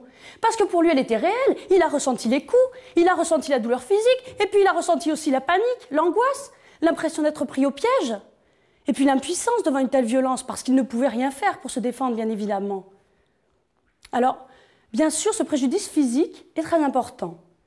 Mais le préjudice de Michael, c'est aussi la peur. Parce qu'on n'en a pas beaucoup parlé, mais Michael, pendant plusieurs mois, a vécu avec une angoisse permanente au fond de lui. Chaque matin, il devait surmonter cette angoisse avant d'aller à l'école, en silence. Et puis toute la journée, il devait vivre avec, parce qu'il avait peur, bien sûr, de rencontrer Sonia ou Kevin dans les couloirs. Et puis parce qu'il avait peur, tout simplement, de ne pas avoir assez d'argent dans sa poche pour s'en tirer à bon compte. C'est important, parce que l'école, on le sait bien, est un lieu de socialisation où un élève doit apprendre à trouver sa place parmi les autres, il doit s'épanouir. Et pour cela, il doit se sentir dans son élément, en sécurité. Et du fait de ces agressions, Michael, lui, s'est senti de plus en plus souvent à l'école dans un lieu de danger, d'angoisse. Il s'y sentit mal et il a dû se refermer sur lui-même. Et c'est bien parce que ces agressions ont eu lieu de manière permanente en milieu scolaire et pendant l'année scolaire que, elles ont conduit Michael à perdre toute confiance en lui. Et aujourd'hui encore, il a beaucoup de mal à être confronté à d'autres adolescents, même de son âge. Et personnellement, je pense que le plus important préjudice de Michael réside dans la honte et dans l'humiliation. Parce que c'est humiliant de céder systématiquement à la violence, parce qu'on n'est pas quelqu'un de violent. Et puis, Michael n'a jamais osé parler de ce qu'il ressentait, de ce qu'il vivait, ni à ses parents, ni à ses amis. Et ce n'est pas uniquement par peur des représailles, malgré ce qu'il a pu dire. C'est aussi parce qu'il avait honte de ne pas savoir se défendre, de se sentir pris au piège si longtemps, et puis d'être une victime, tout simplement. Alors, je pense qu'il est aisé de comprendre que malgré cette procédure, malgré, c'est vrai, les excuses de Sonia, Michael, aujourd'hui encore, est extrêmement marqué, je dirais, psychologiquement. Et c'est pourquoi je crois nécessaire que lui soit accordée une provision et surtout que soit ordonnée une expertise, parce que je pense qu'un médecin devrait se prononcer sur l'importance de l'aspect psychologique de ce préjudice. Parce que grâce au temps, grâce aux soins, les blessures physiques de Michael ont guéri. En revanche, ces blessures psychologiques, le traumatisme qu'il a subi, prendront plus de temps pour disparaître et elles demanderont aussi de l'aide, un certain courage de sa part et beaucoup de soins. Donc je pense qu'une expertise devrait être ordonnée et une provision accordée à Michael. Et monsieur le juge, je vous remets donc mes conclusions sur intérêt civil qui, bien évidemment, sont dirigées contre les 3 prévenus parce que je ne pense pas que leur culpabilité fasse vraiment de doute. Et monsieur le procureur vous en fera certainement la démonstration. Merci, maître Danglade. Je vous donne la parole, monsieur le procureur, pour vos réquisitions. Monsieur le Président, Madame, Monsieur, bien que cette audience soit à huis clos, votre décision est attendue à l'extérieur avec beaucoup d'attention. Elle est attendue en particulier au collège Saint-Exupéry qui a en quelque sorte accompagné le cheminement scolaire de tous ces mineurs. Vous savez que quelques semaines après les événements de la mi-mai qui conduisent ces jeunes ici, a été signé entre le parquet et l'inspection d'académie une convention de lutte contre les violences commises en milieu scolaire et aux abords des milieux scolaires. La procédure qui a été mise en place jusqu'à cette audience, notamment par tous ces aspects parallèles d'information et de concertation, s'est inspirée de ce protocole. L'école et la justice ont donc des intérêts communs dans cette audience, puisque la devise républicaine « Liberté, égalité, fraternité » orne les frontons de nos bâtiments. On va s'attarder sur cette devise républicaine, chère à Sonia qui a eu 16 en éducation civique. Et liberté, égalité, fraternité, dans ce triptyque, c'est d'abord l'égalité qui a été mise à mal par le racket. Le racket, c'est la négation d'autrui. La personne qu'on agresse pour lui voler ce qu'elle possède n'existe pas. Elle est réduite à néant. Elle ne vaut que par sa valeur marchande. Michael vaut 100 €. C'est tout. Sa vie, son existence n'intéresse pas ses agresseurs. Liberté, égalité, fraternité, c'est la loi de la République et c'est la loi de la transparence et de la vérité. La loi du racket, c'est le silence imposé pendant toute l'enquête, le silence imposé par Ahmed, j'y reviendrai, jusque dans cette enceinte à ses complices et même à la victime. Le racket, c'est d'abord l'affaire d'un groupe, peu de faits de racket solitaires, c'est le trio qui fait la force, le duo puis le trio dans cette affaire, avec la particularité d'un élément féminin, Sonia.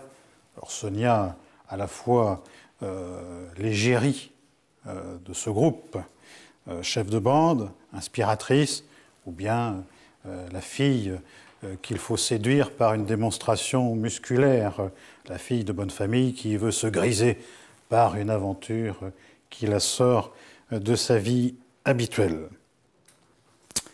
Alors il faut venir, puisqu'on est en droit pénal, à l'implication individuelle de chacun. Cette implication, pour Kevin, elle va de soi, bien qu'il ait mis du temps à reconnaître sa responsabilité et en traînant les pieds engoncés dans son immense pantalon, qui est aussi, je dirais, une manière pour le personnage de se travestir et de se dissimuler à l'inquisition de la justice. Mais cette implication désabusée, ricanante d'aujourd'hui est aussi une implication de sa souffrance. Alors les origines de sa souffrance, vous avez essayé, Monsieur le Président, de les percer tout à l'heure, et ensemble, nous n'y sommes pas parvenus. Souffrance d'un garçon de 17 ans qui est officiellement en 3e. Vous imaginez la perte, la déperdition de savoir et de discipline que ce jeune a pu connaître. Souffrance d'être un grand, immense corporellement par rapport à un petit qui, lui, en plus, est brillant. Un petit gamin pratiquement de même statut scolaire, mais beaucoup plus brillant, beaucoup plus fortuné que lui, du moins le croyait-il. Et puis, la souffrance aussi de ne pas pouvoir s'identifier à un frère qu'on a perdu. Simplement, ce que Kevin doit entendre, c'est que sa propre souffrance, on ne la règle pas en l'imposant à un autre. Parce que c'est de la souffrance de Michael dont il s'agit maintenant, souffrance physique pour un enfant qui ne sait pas à quelle sauce il va être mangé lorsqu'il croise ses agresseurs, qui est condamné à voler au moins une dizaine de fois ses parents alors qu'il a été élevé dans des préceptes et des principes d'honnêteté. Vous imaginez ce que ça peut être pour lui de trahir la confiance de ses parents. Et jusqu'à aujourd'hui, c'est une souffrance de dire d'abord, oui, c'est Ahmed, je le reconnais, et puis finalement, sous cette pression tacite dont je vais parler, finir par dire, engoncer, en pliant ses petits poings fermés, je sais pas, je sais plus. Donc souffrance jusqu'à aujourd'hui, et comme Maître Langlade l'a dit, souffrance qu'il faut évaluer pour l'avenir, car elle n'est pas terminée. L'implication de Sonia, bien sûr, elle est là dès l'origine des faits, elle est là en accompagnement de Kevin, et elle est là aussi pour ce guet-apens dans laquelle elle atteint une certaine jouissance comportementale à la mi-mai. Alors sous l'effet de la bière, alors j'imagine que Sonia n'est pas une alcoolique d'habitude et qu'à partir de 2 canettes, elle est déjà hors d'elle, elle n'est déjà plus elle-même. Et en tout cas, elle a une faculté d'oubli sur laquelle je reviendrai tout à l'heure au moment de mes réquisitions. Pour Ahmed, son implication est beaucoup plus subtile. Depuis le début, il nie toute participation, il nie aujourd'hui avec véhémence, en s'adressant directement à 2 des autres mis en cause, à Kevin et à Sonia. C'est assez rare dans une enceinte judiciaire qu'un prévenu s'adresse directement à deux autres prévenus. Et pour moi, son rôle est primordial dans la deuxième partie des faits qui sont reprochés. Ahmed, c'est celui qui a une compétence technique. Il pratique le judo, son éducateur l'a rappelé tout à l'heure. On vient le chercher, je dirais, en garant que les choses ne dégénèrent pas, puisque lui maîtrise la technique du passage à l'acte. Et puis, c'est celui qui impose cette chape de silence et de secret chez Sonia, qui d'emblée dit c'est lui. Alors, cette histoire rocambolesque de vengeance amoureuse, de dépit, je n'y crois pas du tout. De Kevin, qui lui ne l'innocente pas et ne le met pas en cause, parle d'un troisième homme, à la troisième personne, si je peux dire, alors que justement, il sait très bien qui était là, c'était Ahmed. Et puis aujourd'hui, vous avez vu cette démonstration de force, il s'interpose directement dans les débats, et puis on voit Michael qui s'effondre et qui finit par dire qu'il ne sait plus. Alors, tout ça est très négatif chez Ahmed, mais peut-être c'est son éducateur qui nous livre un petit peu le secret.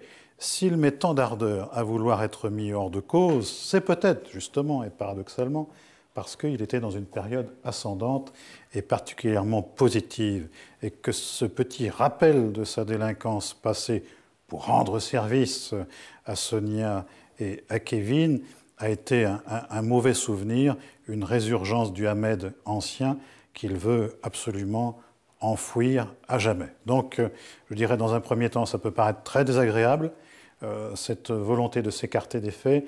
Dans un deuxième temps, ça peut s'expliquer par cette volonté de tourner définitivement la page. Alors, quelles seront mes réquisitions ? Nous allons commencer par Sonia. Je crois que le véritable problème de Sonia, c'est de ne pas savoir où elle en est.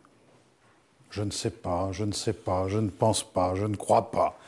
Ce ne sont que des propos de cette nature qui ont été tenus en introduction de ces phrases. Il faut absolument que Sonia réfléchisse à la place et au rôle qu'elle a eu dans ces désagréments pour Michael.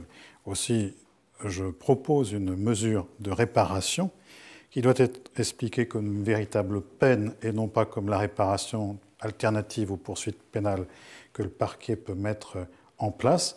Il s'agira pour elle de se mettre dans disposition d'esprit qui ne la feront plus participer à ce genre d'événement. Et donc, elle doit savoir qui elle est, pourquoi elle s'est impliquée comme ça, quel comportement elle a jusqu'à l'audience, bref, se responsabiliser à travers cette mesure.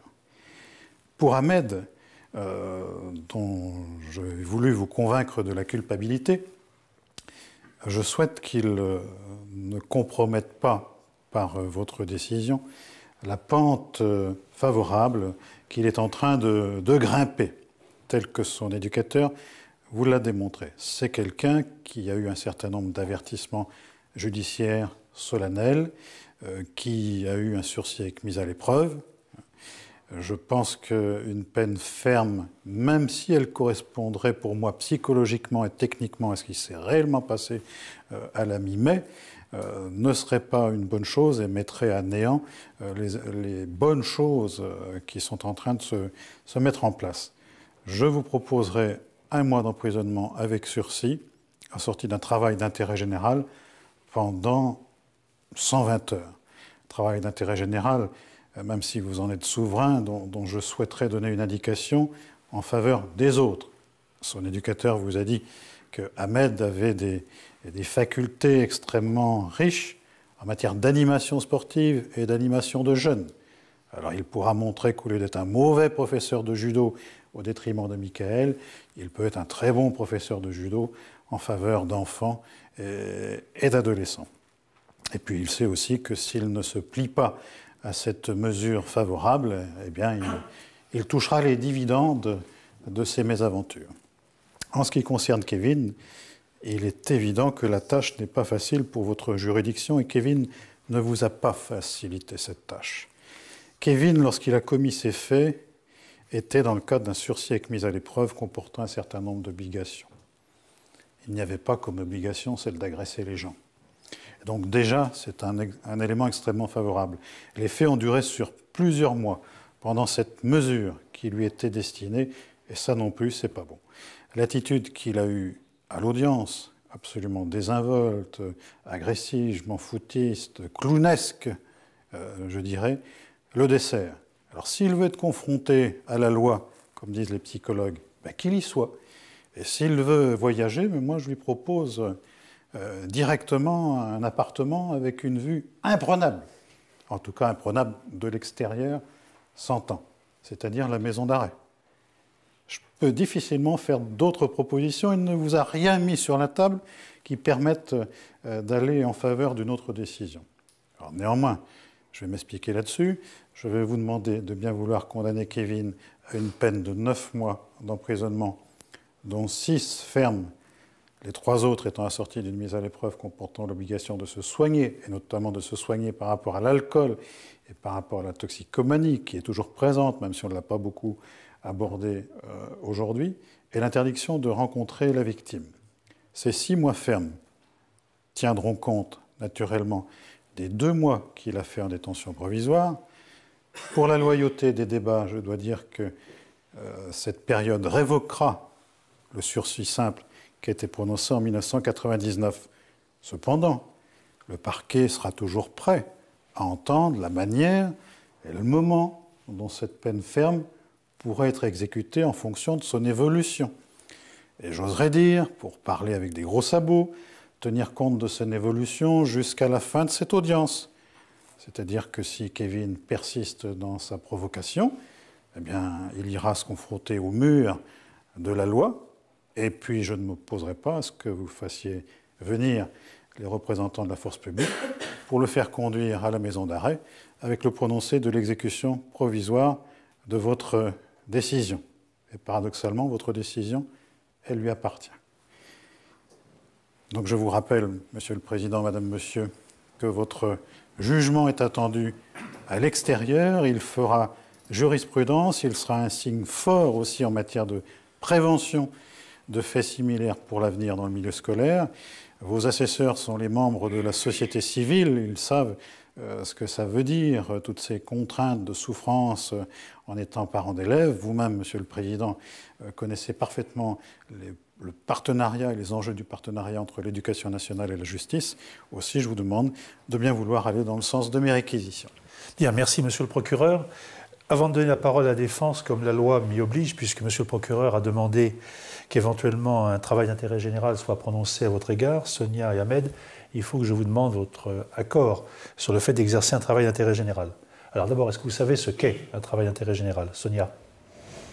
Ouais, bah c'est du travail qu'on doit faire. Voilà. Pas payé. Alors c'est un travail que vous devez faire qui n'est pas payé parce que c'est une peine. Ce travail, ça consiste à passer un certain nombre d'heures, un multiple de 35, 70, etc., heures, au service d'une collectivité locale ou d'une association.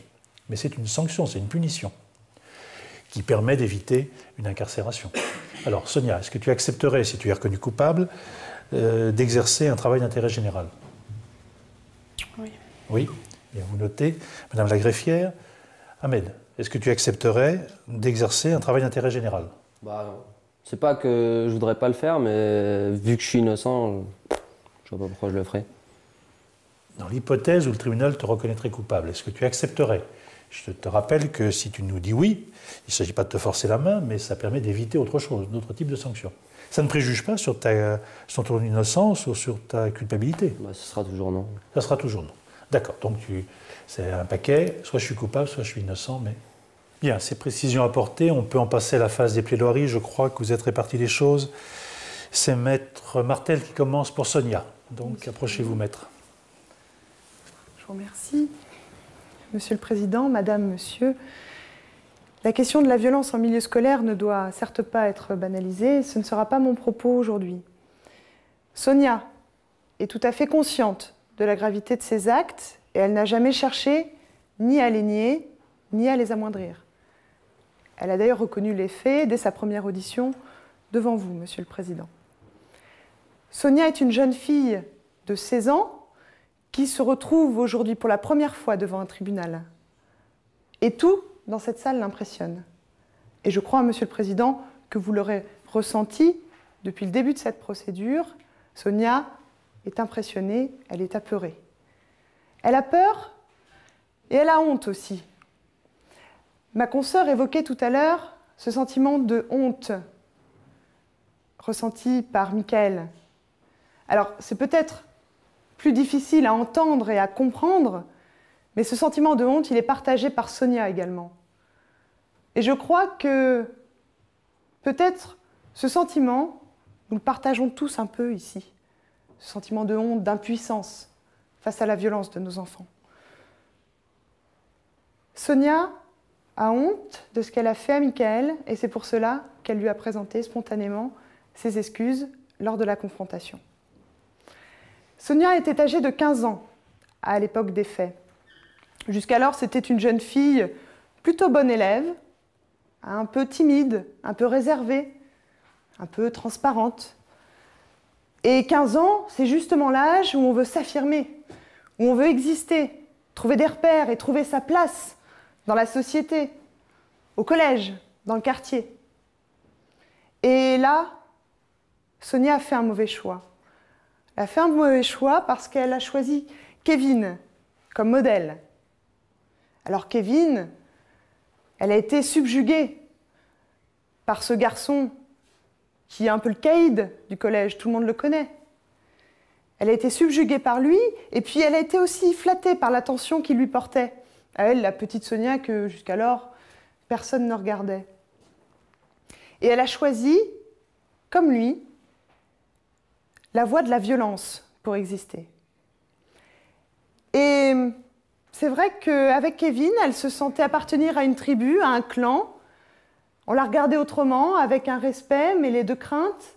Elle se sentait protégée, et elle s'est trompée. Elle le sait aujourd'hui.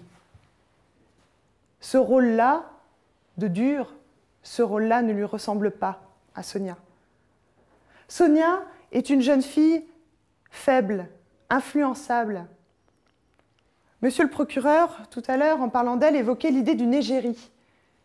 Alors c'est une idée assez romantique, mais dans la réalité, cette jeune fille est sous l'influence directe de Kevin.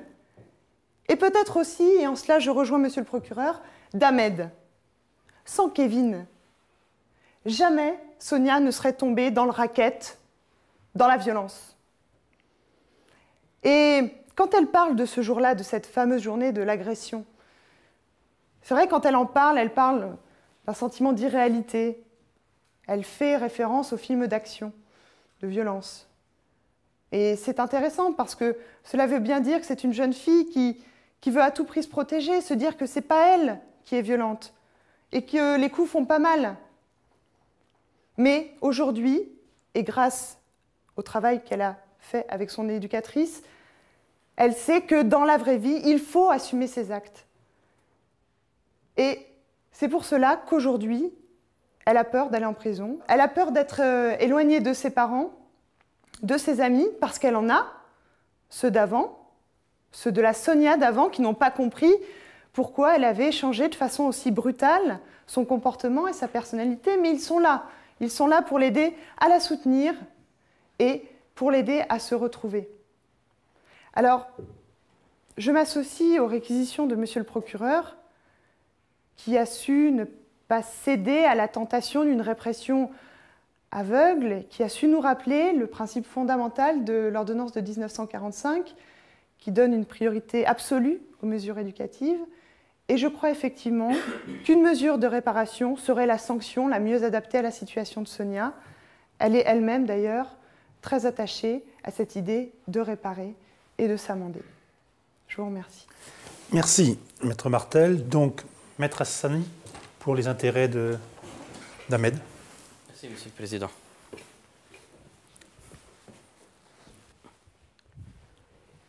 Monsieur le Président, Madame, Monsieur du tribunal, l'indépendance de votre juridiction, elle vous invite à prendre un peu plus de recul par rapport au nouveau discours de la répression à tout va.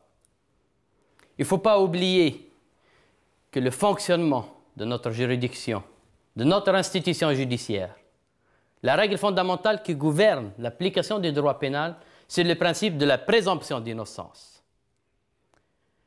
Mon client, Ahmed, vous l'avez bien remarqué, Monsieur le Président, lors de sa première audition, il n'a jamais cessé de clamer haut et fort son innocence. Il est vrai, parfois il l'a manifesté d'une façon qui vous paraît irrespectueuse à l'égard de votre juridiction. Il est vrai, il l'a proclamé à sa propre façon, d'une façon maladroite. Mais tout ça n'enlève rien à la sincérité de ses propos. Mon client, il est habité, après les réquisitions de Monsieur le procureur, par un sentiment d'injustice. Il est habité par la peur de se trouver aujourd'hui devant votre juridiction pour une accusation infondée, pour des faits qu'il n'a pas commis. Le ministère public, il l'a très bien rappelé, mais j'ai bien aimé qu'il termine sa phrase et son idée en disant « J'ai voulu vous convaincre, Monsieur le Président ». Il a bâti sa démonstration sur 4 éléments. Mais, malheureusement, il oublie à la fin « Je n'ai pas pu vous convaincre ». Revenons ensemble, reprenons ensemble ces 4 éléments. Une accusation qui se fonde, ou une éventuelle culpabilité fondée sur le casier judiciaire de mon client. Est-ce que le casier judiciaire peut prouver une culpabilité? La réponse est catégorique, non. Mon client, il est en droit, comme tout citoyen, de demander à votre juridiction une application rigoureuse de l'article 9-1 du Code civil qui rappelle le principe de la présomption d'innocence. L'article 6 de la Convention européenne, il protège ce principe fondamental de notre droit pénal. Ahmed, comme nous tous, Ahmed, comme nous tous, il est en droit de se prévaloir de ce principe. Deuxième élément de cette éventuelle culpabilité, Monsieur le Président, c'est l'accusation de Sonia. Elle a dit au début, Ahmed, il était parmi nous. La deuxième audition, et elle l'a pertinemment rappelé aujourd'hui à cette barre. Ahmed, il n'était pas avec nous, elle vous l'a dit. Elle a dit dans votre juridiction, j'ai raconté n'importe quoi, j'ai voulu me venger, il ne voulait plus sortir avec moi. Dans ce cas-là, c'est une accusation fondée sur une déception amoureuse. Troisième élément, c'est la reconnaissance par la victime. Malgré sa souffrance, malgré les douleurs qu'elle a pu supporter à l'occasion de cette agression, la victime elle a eu le courage de dire à votre tribunal, j'ai pas la certitude. Il est vrai, c'est un jeune de 15 ans, il a le type d'un maghrébin, il a l'accent, mais je ne suis pas certain que ce soit Ahmed. Quatrième élément, Monsieur le Président, Madame, Monsieur du tribunal, sur cette éventuelle culpabilité de mon client, c'est le silence de Kevin. Vous lui avez posé la question, Monsieur le Président. Il vous a répondu avec un air narquois. Je n'ai rien à vous dire. Je ne donnerai pas le prénom de la troisième personne. Si Kevin il veut jouer au caïd, ça ne sera pas au détriment de mon client. Ça ne sera pas au détriment de son innocence. Vous avez bien entendu les propos de l'éducateur d'Ahmed. Il vous a parlé de l'évolution de son comportement, de sa bonne intégration, de ses résultats scolaires. Je pense que les réquisitions du ministère public présentent un risque immense pour remettre tout à plat. Ahmed, aujourd'hui, il est en droit, conformément à notre droit et au principe de la présomption d'innocence, en respectant ce doute qui persiste, à vous réclamer, Monsieur le Président, Madame, Monsieur du tribunal, la relaxe. Bien, merci Maître Hassani. Maître Michalak, dans l'intérêt de Kevin. Je vous remercie, Monsieur le Président. Monsieur le Président, Madame, Monsieur, Kevin a passé 2 mois en détention provisoire. Certes, son casier judiciaire ne plaide pas en sa faveur. Certes, les faits qui lui sont reprochés aujourd'hui sont graves et ont eu des conséquences sérieuses pour le jeune Michael ici présent. Mais Kevin a passé 2 mois en détention provisoire.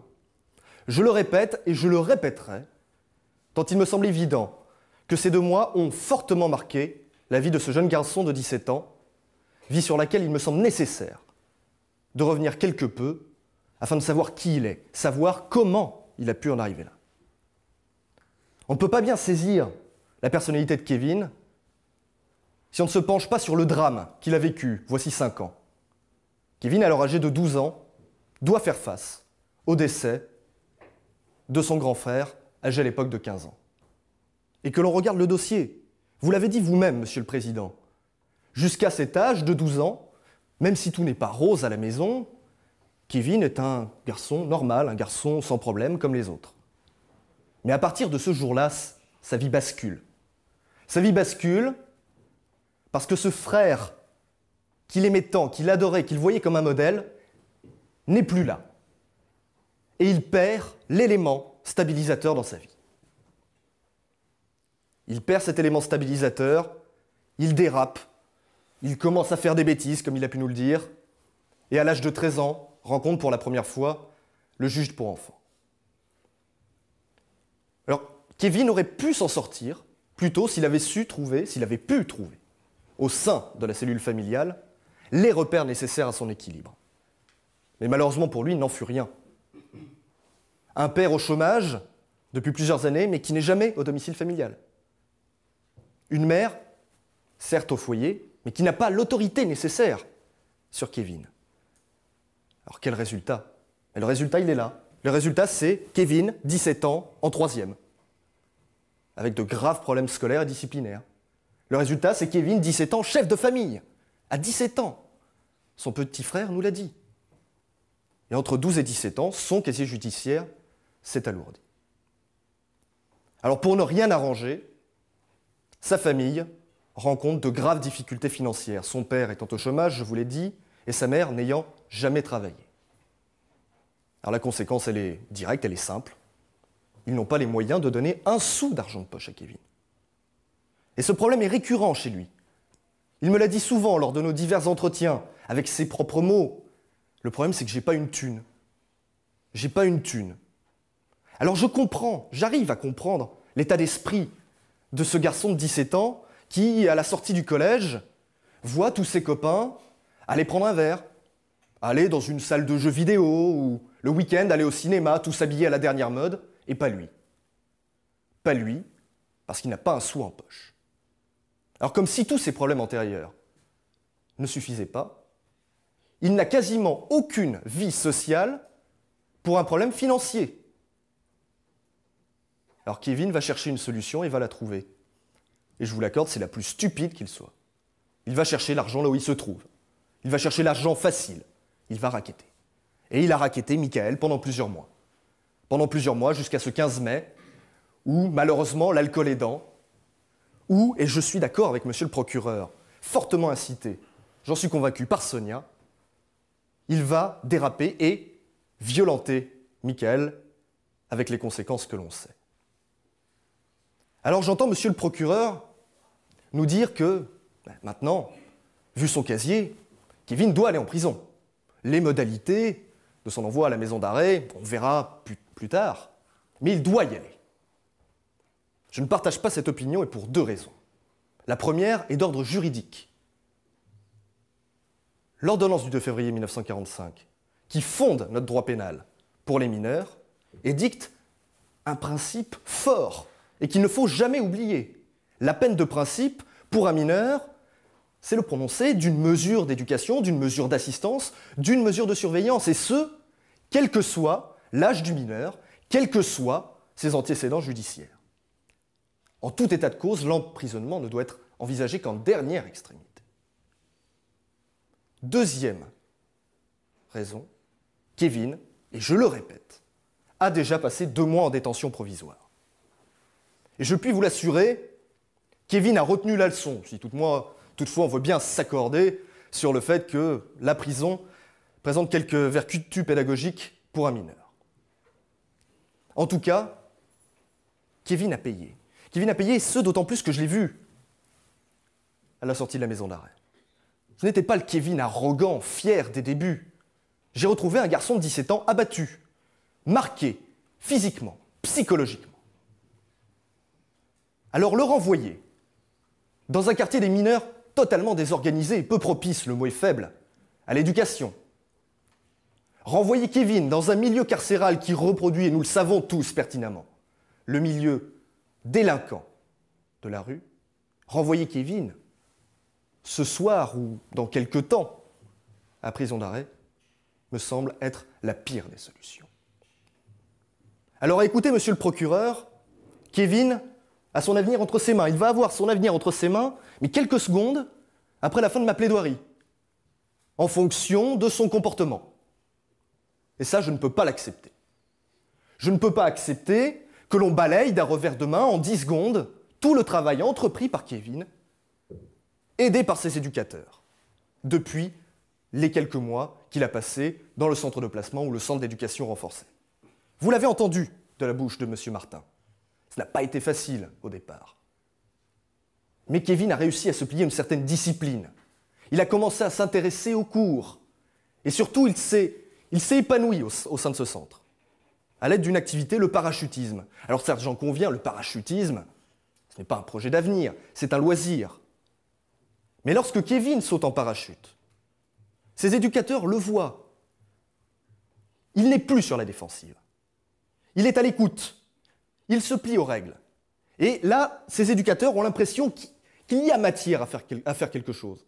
Que Kevin n'est pas destiné à sombrer définitivement dans la délinquance.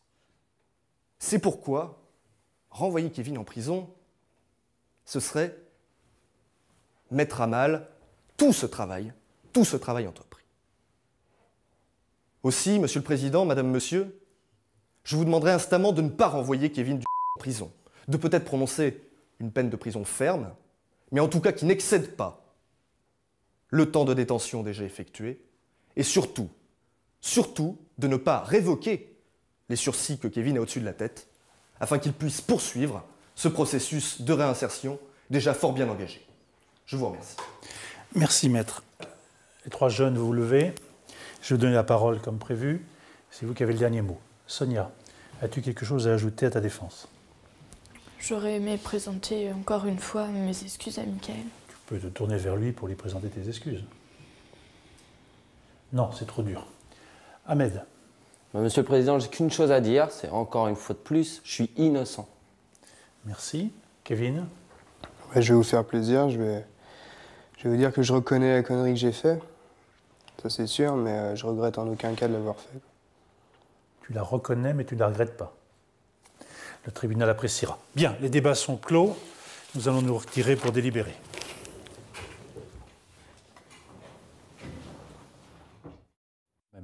Alors, ce que je vous propose, c'est qu'on pratique en 3 temps, parce qu'il y a 3 situations différentes, qu'on examine d'abord le cas de Sonia, puis ensuite celui d'Ahmed, et puis ensuite celui de Kevin, qui est le plus compliqué quand même. Hein. Alors, pour Sonia, quel est votre point de vue? Je vous rappelle les réquisitions du procureur, une mesure de réparation. Qu'est-ce que vous en pensez? Je dirais que je ne sais pas ce que peut être une mesure de réparation, pas par pure ignorance, mais dans son cas précis. Quelle réparation peut-elle apporter en direction de la victime, bien sûr, du petit Michael? Il y a 2 types de réparation, des dommages et intérêts, bien sûr, mais ça, quoi qu'il arrive, elle n'y échappera pas. Oui. La deuxième réparation, qui est la sanction pénale, qui serait, par exemple, de lui présenter ses excuses, d'une manière qui soit, je veux dire, bien sentie. Alors, ça peut être une lettre d'excuse, ça peut être d'organiser une rencontre entre Sonia et ce garçon qui a été en son temps un copain d'école. Oui, il faut qu'elle soit solennisée, cette excuse. Elle le sera avec l'aide d'un service spécialisé, oui. Oui, sinon elle n'aurait pas de valeur. Elle le sera. Bon, d'accord. D'accord, alors c'est éclair à long terme. La question est de savoir si c'est adapté à la situation, parce que c'est quand même une jeune fille qui, pendant plusieurs mois, admettait-elle, a racketté ce garçon, qui était un ancien copain de classe, et deuxièmement, qu'il l'a cogné, et sérieusement cogné, puisqu'il ressort des témoignages de Kevin ou d'autres, qu'elle a frappé, et frappé sévèrement. Donc, est-ce qu'une simple réparation est adaptée?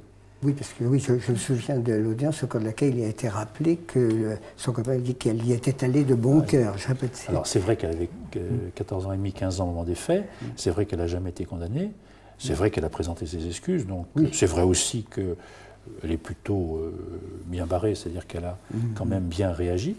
Il n'empêche que c'est des faits particulièrement graves. Oui, je pense qu'il faut marquer le coup pour ça. Oui, moi aussi je pense que là, il faut marquer le coup. Et la mesure de réparation ne me paraît pas suffisante. Il y a une manière de s'en sortir. C'est dans l'esprit du procureur de la République, il veut qu'il y ait quelque chose qui soit dans l'ordre du faire. La solution technique pourrait être la suivante.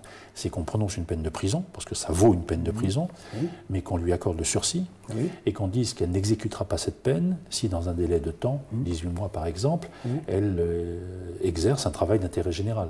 Vous vous rappelez qu'elle a accepté d'exercer un travail d'intérêt général. Et ce travail d'intérêt général, j'allais dire, peut quelque part être dans le registre d'une réparation sociale, et pourquoi pas s'accompagner avec l'éducateur qui va s'en occuper d'une excuse auprès du jeune.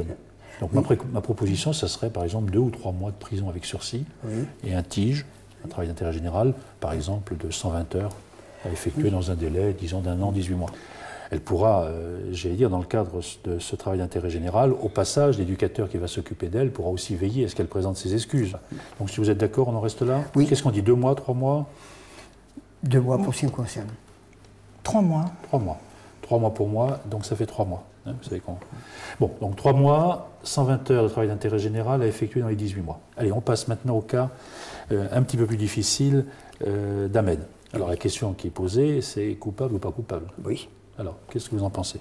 J'ai mon point de vue, mais comme d'habitude, vous me connaissez, je vous le dirai en dernier. Je ne me ferai pas ravaler n'importe quoi non plus. Je trouve qu'il n'y a pas de preuves suffisantes. Les faits n'ont pas été suffisamment prouvés pour qu'il soit condamné. Donc moi, je prononcerai une relaxe. Ce qui me trouble, c'est qu'il y a eu quand même, semble-t-il, un règlement de compte, un contentieux entre Sonia et lui. Sonia a-t-elle menti? Et là, je suis d'accord avec vous. Il y a eu sûrement un contentieux, soit avant, soit après, puisque soit elle a menti initialement, soit il a fait pression sur elle après. C'est ça, on n'a pas la Vous négligez quand même un élément qui est un élément essentiel, c'est la parole de Michael. Et Michael n'a jamais démordu du fait que, de son point de vue, Ahmed était dans cette histoire. Alors après, effectivement, comme c'est un garçon honnête et fragile, puis on peut quand même aussi penser qu'il a un petit peu peur, comme tout témoin d'ailleurs, et comme souvent dans ce genre d'histoire, il admet qu'il pourrait se tromper. Mais il est quand même, contrairement à ce que son avocat a dit, il n'a pas dit qu'Ahmed n'était pas là. Il dit « je pense que c'est lui ». Maintenant, en honnête homme, je dirais, en honnête jeune homme, ou en honnête victime, il dit à 90%, 95%. Donc il y a quand même le témoignage clair et net de Michael, et d'entrée de jeu Sonia, à qui on n'a pas brûlé la plante des pieds, qui met en cause son petit camarade. Je vous rappellerai enfin, de l'autre côté, que lorsque, et vous-même avez posé la question pendant l'audience, lorsqu'on demande à ce garçon de dire où il était, alors bien sûr, il ne peut pas prouver où il était. Vous-même, en telle circonstance, ne pourriez pas toujours prouver où vous étiez. Mais le moins qu'on puisse dire, c'est qu'il ne nous a pas donné le moindre sentiment de faire le moindre effort pour tenter de... Alors il essaye de jouer sur cette idée. Tant que vous n'arrivez pas à prouver d'une manière mécaniste et à 100% que je suis coupable, c'est donc que je suis innocent. Dernier élément, quand même, il se retrouve confronté à des faits qu'il a déjà commis, et ce n'est pas des choses, ce n'est pas le petit saint dans la bergerie. Moi, de mon point de vue, il est coupable. Et on est dans une situation où, classiquement, il y a une pression qui est faite sur un témoin, et j'allais dire une atmosphère qui règne sur la victime pour, j'allais dire, faire en sorte que le coupable ne soit pas condamnable.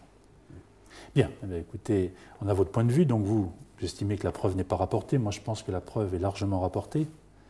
Comme dit l'autre, la décision pèse sur vous. Alors, en sachant, quand même clair sur les conséquences, si on décide qu'il est coupable, compte tenu de son casier passé et la gravité des faits, il a fait l'objet de plusieurs condamnations. Ce sera quelque part une peine de prison, hein, c'est clair. Mais bon, pour l'instant, coupable ou pas coupable, de votre point de vue? Coupable. Donc, on part du principe qu'il est coupable. Alors, à partir de ce moment-là, qu'est-ce qu'on applique comme peine? Il a un casier, il a un sursis. Vous vous souvenez, hein, mars de l'an dernier, condamnation pour admonestation. Ensuite, en septembre, pour des faits de violence et de racket, 8 jours d'emprisonnement avec sursis. Puis en novembre, pour usage et cession de stupéfiants, 4 mois d'emprisonnement avec sursis, mise à l'épreuve 2 ans. Donc la question, elle est simple. Est-ce qu'on le condamne à une peine de prison? Il y a combien? Je ne pense pas que vous vouliez révoquer le sursis mise à l'épreuve. Non. Mais automatiquement, notre décision va révoquer le sursis simple. Donc, il y aura déjà 8 jours à faire. Oui. Les faits sont graves. Qu'est-ce que vous proposez comme sanction? 2 mois. 2 mois ferme. 2 mois ferme. Moi, je trouve, à partir du moment où il est coupable, effectivement, il faut qu'il soit sanctionné relativement sévèrement. Cependant, l'éducateur a quand même trouvé une évolution assez favorable à son sujet, des résultats scolaires en amélioration. Il a commencé un sport qu'il passionne, le judo notamment. Il a un projet qui est celui de devenir éducateur sportif. Enfin bon, il est sur une voie ascendante apparemment. Est-ce qu'il faut couper ça Ça, c'est la question qui nous est posée. Et voilà. Votre réponse, c'est quoi? Ma réponse, ce serait plutôt de ne pas couper et de lui donner une peine, effectivement, mais minimum de manière à ce qu'il puisse reprendre ce cursus rapidement. Ok. Est-ce que vous, souhaitez qu'il aille en prison, très concrètement? Pour l'instant, il n'y est pas allé. Hein. Il a commis, puisqu'on dit qu'il est coupable des faits d'agression, il n'est pas allé en prison. Il a un passé qu'on connaît, on sait qu'il a évolué depuis. Mais est-ce que vous souhaitez qu'il aille séjourner quelque temps en prison? Alors, très longtemps, sûrement pas. Je crois qu'on est quasiment tous d'accord. On est tous d'accord. Alors, vous proposez quoi, vous proposez 2 mois ferme, c'est ça? Oui. C'est ça votre... Oui, quand même. Vous êtes à 2 mois ferme? Ouais, 2 mois, non, 1 mois avec sursis sur ces 2 mois fermes. Alors, moi je pense qu'il faut aussi être au niveau de la symbolique. On est sur des faits qui sont graves. Je rappelle qu'au départ, la sanction qui est encourue est de plusieurs années de prison, 5 ans de prison. On a des jeunes, en l'espèce, celui-ci, Ahmed, si on le retient pour coupable, il a 16-17 ans. Donc il faut trouver quand même des peines qui sont adaptées à ces circonstances. Donc je pense que 2 mois, on est sur une base relativement faible. Bon, je me rallie à votre position, mais dans d'autres circonstances, dans d'autres lieux, ça serait du 4 mois, 6 mois de prison ferme, avec le casier qui est le sien, c'est-à-dire déjà 3 condamnations. Là, honnêtement, de l'extérieur, c'est une décision qui sera prise comme étant relativement légère, dans la mesure où on le tient pour coupable. Il me semble que la peine de 2 mois de prison ferme, dont l'aménagement peut être discuté avec le parquet, répond à votre point de vue. Pour dire la vérité, répond moyennement au mien. Je pense qu'il fallait punir plus sévèrement. Mais bon, on est obligé de rechercher un consensus. On est d'accord? On est sur 2 mois de prison ferme. Ok, allez, on va revenir au cas le plus délicat, qui est celui de Kevin. Alors, il y a au moins une certitude, c'est qu'il est coupable. Il est coupable des faits qui sont on ne va pas en délibérer 3 heures. Aussi bien du racket Que des violences. Que des violences, tout à fait. Alors, ce qui choque, bien évidemment, c'est son comportement, le moins qu'on puisse dire, pas dilettante, le mot n'est pas exact, mais de provocation. Parce que c'est... Oui, ça faut les d'insolence, quand même. Il faut bien employer les mots qu'il faut. D'accord. Alors, premier réflexe, c'est de dire qu'il y aurait deux personnages. Celui qui nous a été présenté comme ayant eu des gros problèmes quand il était enfant et comme évoluant très très bien à travers le CER, le CEPI dans un premier temps, le CER aujourd'hui. Et puis celui qui est insolent à l'audience. Et apparemment, il y a une contradiction entre les deux représentations que donne l'éducateur et la représentation que lui-même donne. De mon point de vue, c'est le même personnage. C'est celui qui a bien évolué au CER, mais qui nous l'a fait provoque, parce que quelque part, il veut montrer que c'est un dur. Oui, c'est ça, il joue un rôle. Il joue un rôle. Alors le problème est de savoir si on tombe dans son panneau. Parce que si en jouant de la provoque, on lui donne une prime, c'est quand même un peu fort de café. Alors, qu'est-ce que vous en penseriez? Qu'est-ce que ça vaut comme sanction? En d'autres termes, la question qui nous est posée, c'est quelle peine de prison prononce à son égard, avec le problème des sursis qui peuvent être révoqués, pas nécessairement, mais qui peuvent l'être. Et une deuxième question qui est posée, c'est celle que le procureur posait lui-même, qui est celle de savoir si nous prononçons une peine de prison, et notamment une partie ferme, sachant qu'il est déjà allé en prison 2 mois, est-ce qu'on ordonne l'exécution immédiate avec un mandat de dépôt à l'audience? Voilà les deux questions qui nous sont posées. Ça serait peut-être un électrochoc, cette solution-là. Oui, moi je serais assez d'accord avec ma collègue. Je crois qu'il faut là vraiment marquer le coup et donc, oui. Alors, mandat de dépôt à l'audience, je crois. Je vous propose. Alors, ok, j'ai entendu. Bon, je vous propose, on va laisser ça pour la fin, on va le revoir tout à l'heure. Arrêtons-nous quelques instants quand même sur le quantum de la peine. Alors, je vous rappelle que le procureur demande 9 mois. Oui, monsieur le procureur. Vous avez vos notes. 9 mois. 6 mois ferme. 6 mois ferme, donc 3 mois avec sursis. Sachant qu'il a déjà passé 2 mois en prison, donc le procureur souhaite qu'il y retourne 4 mois. Si on est clair. Oui. Alors, qu'est-ce que vous en pensez? Est-ce que d'abord, 9 mois, ça vaut ce qu'il a fait, le racket et le passage à tabac? Est-ce que le procureur vous semble dans le... Je me rangerai en réquisition du procureur. 9 mois. Oui, compte tenu de son passé, je crois que c'est correct. Bon, 9 mois. Ok, on est d'accord sur le principe. Alors maintenant, quelle peine est-ce que vous souhaitez qu'il retourne en prison? Apparemment, si vous dites que vous voulez qu'il y aille ce soir, c'est que vous êtes d'accord. Oui, bien sûr. Alors, pour combien de temps? Parquet demande donc qu'il y retourne, je disais tout à l'heure, j'ai oublié le chiffre, qu'il y retourne 4 mois. 4 mois, oui. Alors, il a bien évolué. Il a évolué, c'est vrai, son éducateur est venu le dire. Son éducateur est très optimiste. Oui. Parce que s'il arrête de faire le couillon comme il le fait, faire la provoque à l'égard de tous les adultes, il peut s'en sortir. Il a les capacités pour s'en sortir. Il a les capacités, c'est un garçon. Il accepte aujourd'hui une scolarité qu'il n'acceptait pas, il accepte de communiquer. Il ne faut pas être inquiet pour lui. Donc il faut qu'on lui fasse passer cette idée qu'à la fois on n'accepte pas ce qu'il a fait, d'abord ce qu'il a fait, tout à fait, qu'on n'accepte pas sa provocation, mais qu'on est quand même optimiste pour son avenir. Pour son avenir, ça veut dire aussi au passage qu'il ne faut pas le laisser trop longtemps en prison. Oui, sûrement. Oui, faut que la peine... Moi, je le verrais bien retourner 2 bons mois en prison. Oui. 2 mois. Oui, moi aussi. Alors, attendez, il faut aussi qu'on tienne compte des sursis. Il y a des sursis. Ah oui, il a combien de sursis sur la tête? Il a, voilà. Il a 2 condamnations. Donc 15 jours d'emprisonnement avec sursis, donc il va avoir les faire. Oui. Donc si nous disons 2 mois, ça sera 2 mois plus 15 jours. Bon, je pense que vous ne voulez pas qu'on révoque le sursis mis à l'épreuve. Bon, alors ce que je vous propose, si vous voulez, c'est qu'on prononce une peine de 9 mois, dont on veut qu'il fasse en tout cas, donc 5 mois avec sursis. Oui. Donc 5 mois avec sursis. Comme il en a déjà fait 2, il en a encore 2 à faire. Oui. Mise à l'épreuve. Mise à l'épreuve. Mise à l'épreuve. Ça me paraît indispensable. 18 mois. On ne révoque pas le sursis mise à l'épreuve, mais automatiquement le sursis simple va être révoqué. Alors maintenant, mandat de dépôt à l'audience. C'est ce que vous disiez tout à l'heure? Oui. Ok, pour marquer. Il faut marquer. Bon, il va falloir prévenir vite fait, bien fait la greffière qu'elle prépare tout ça. Chercher la garde, parce qu'il faut là plus que jamais qu'il y ait une garde qui soit là pour l'emmener. Parce qu'il risque de réagir et de ne pas apprécier la plaisanterie. Enfin, on va lui expliquer. Bien, il nous reste une dernière chose, mais c'est une formalité. Il faut bien sûr admettre la conscience de partie civile de Michael, plutôt des parents au nom de Michael. Je crois qu'on va accorder une provision. Bon, il nous a demandé 15 000 francs personnel, et puis 5 000 francs pour payer l'expertise, je crois qu'il n'y a pas d'état d'âme à avoir, et puis on va désigner le docteur Langlade, je crois que c'est pour examiner, on va lui donner un délai de 3-4 mois Oui. 3 mois pour procéder à Pour l'examen. déposer son rapport. Voilà. Bien, allez, je vous remercie. Bien, asseyez-vous, les jeunes, vous levez.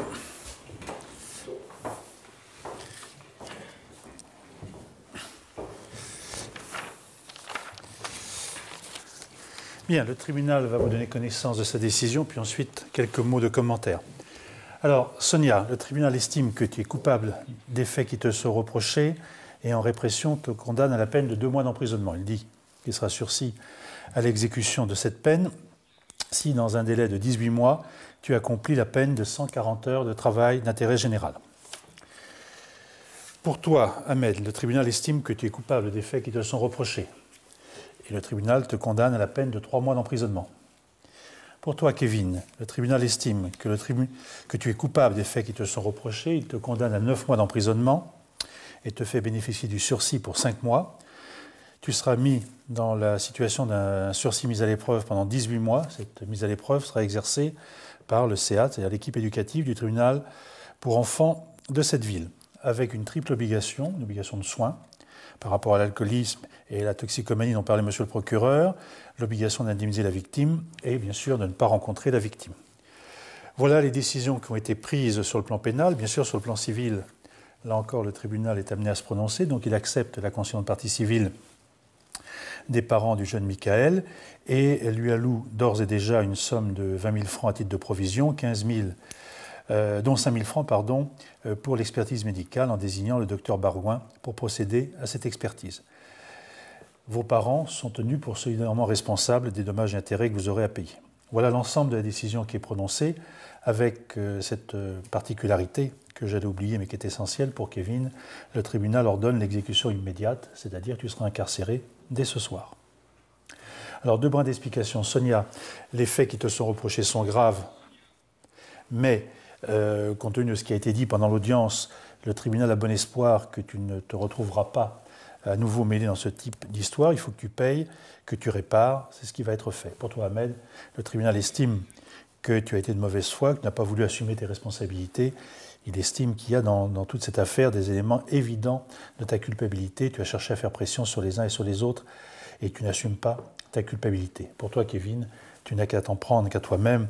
Quand on vient nous dire que tu évolues bien et que tu ne prends pas conscience de la gravité des faits que tu accomplis, il fallait que tu sois renvoyé à l'application de la loi. Donc c'est une décision à ton égard qui est sévère, mais qui correspond à ton attitude. Ça ne veut pas dire que c'est une décision seulement tournée vers le passé. On est optimiste, on pense que tu peux t'en sortir. Donc à toi d'assumer ta responsabilité. Je vous rappelle aux uns et aux autres que vous avez un délai de 10 jours pour faire appel. Pour toi, j'ai oublié de dire, Ahmed, que le fait que nous prononcions une peine de 3 mois d'emprisonnement ne veut pas dire qu'elle sera exécutée immédiatement. Tu verras avec monsieur le procureur selon quelle modalité, s'il veut faire exécuter cette peine, elle sera exécutée. Voilà. Vous faites appel si vous le souhaitez. Cette audience est terminée.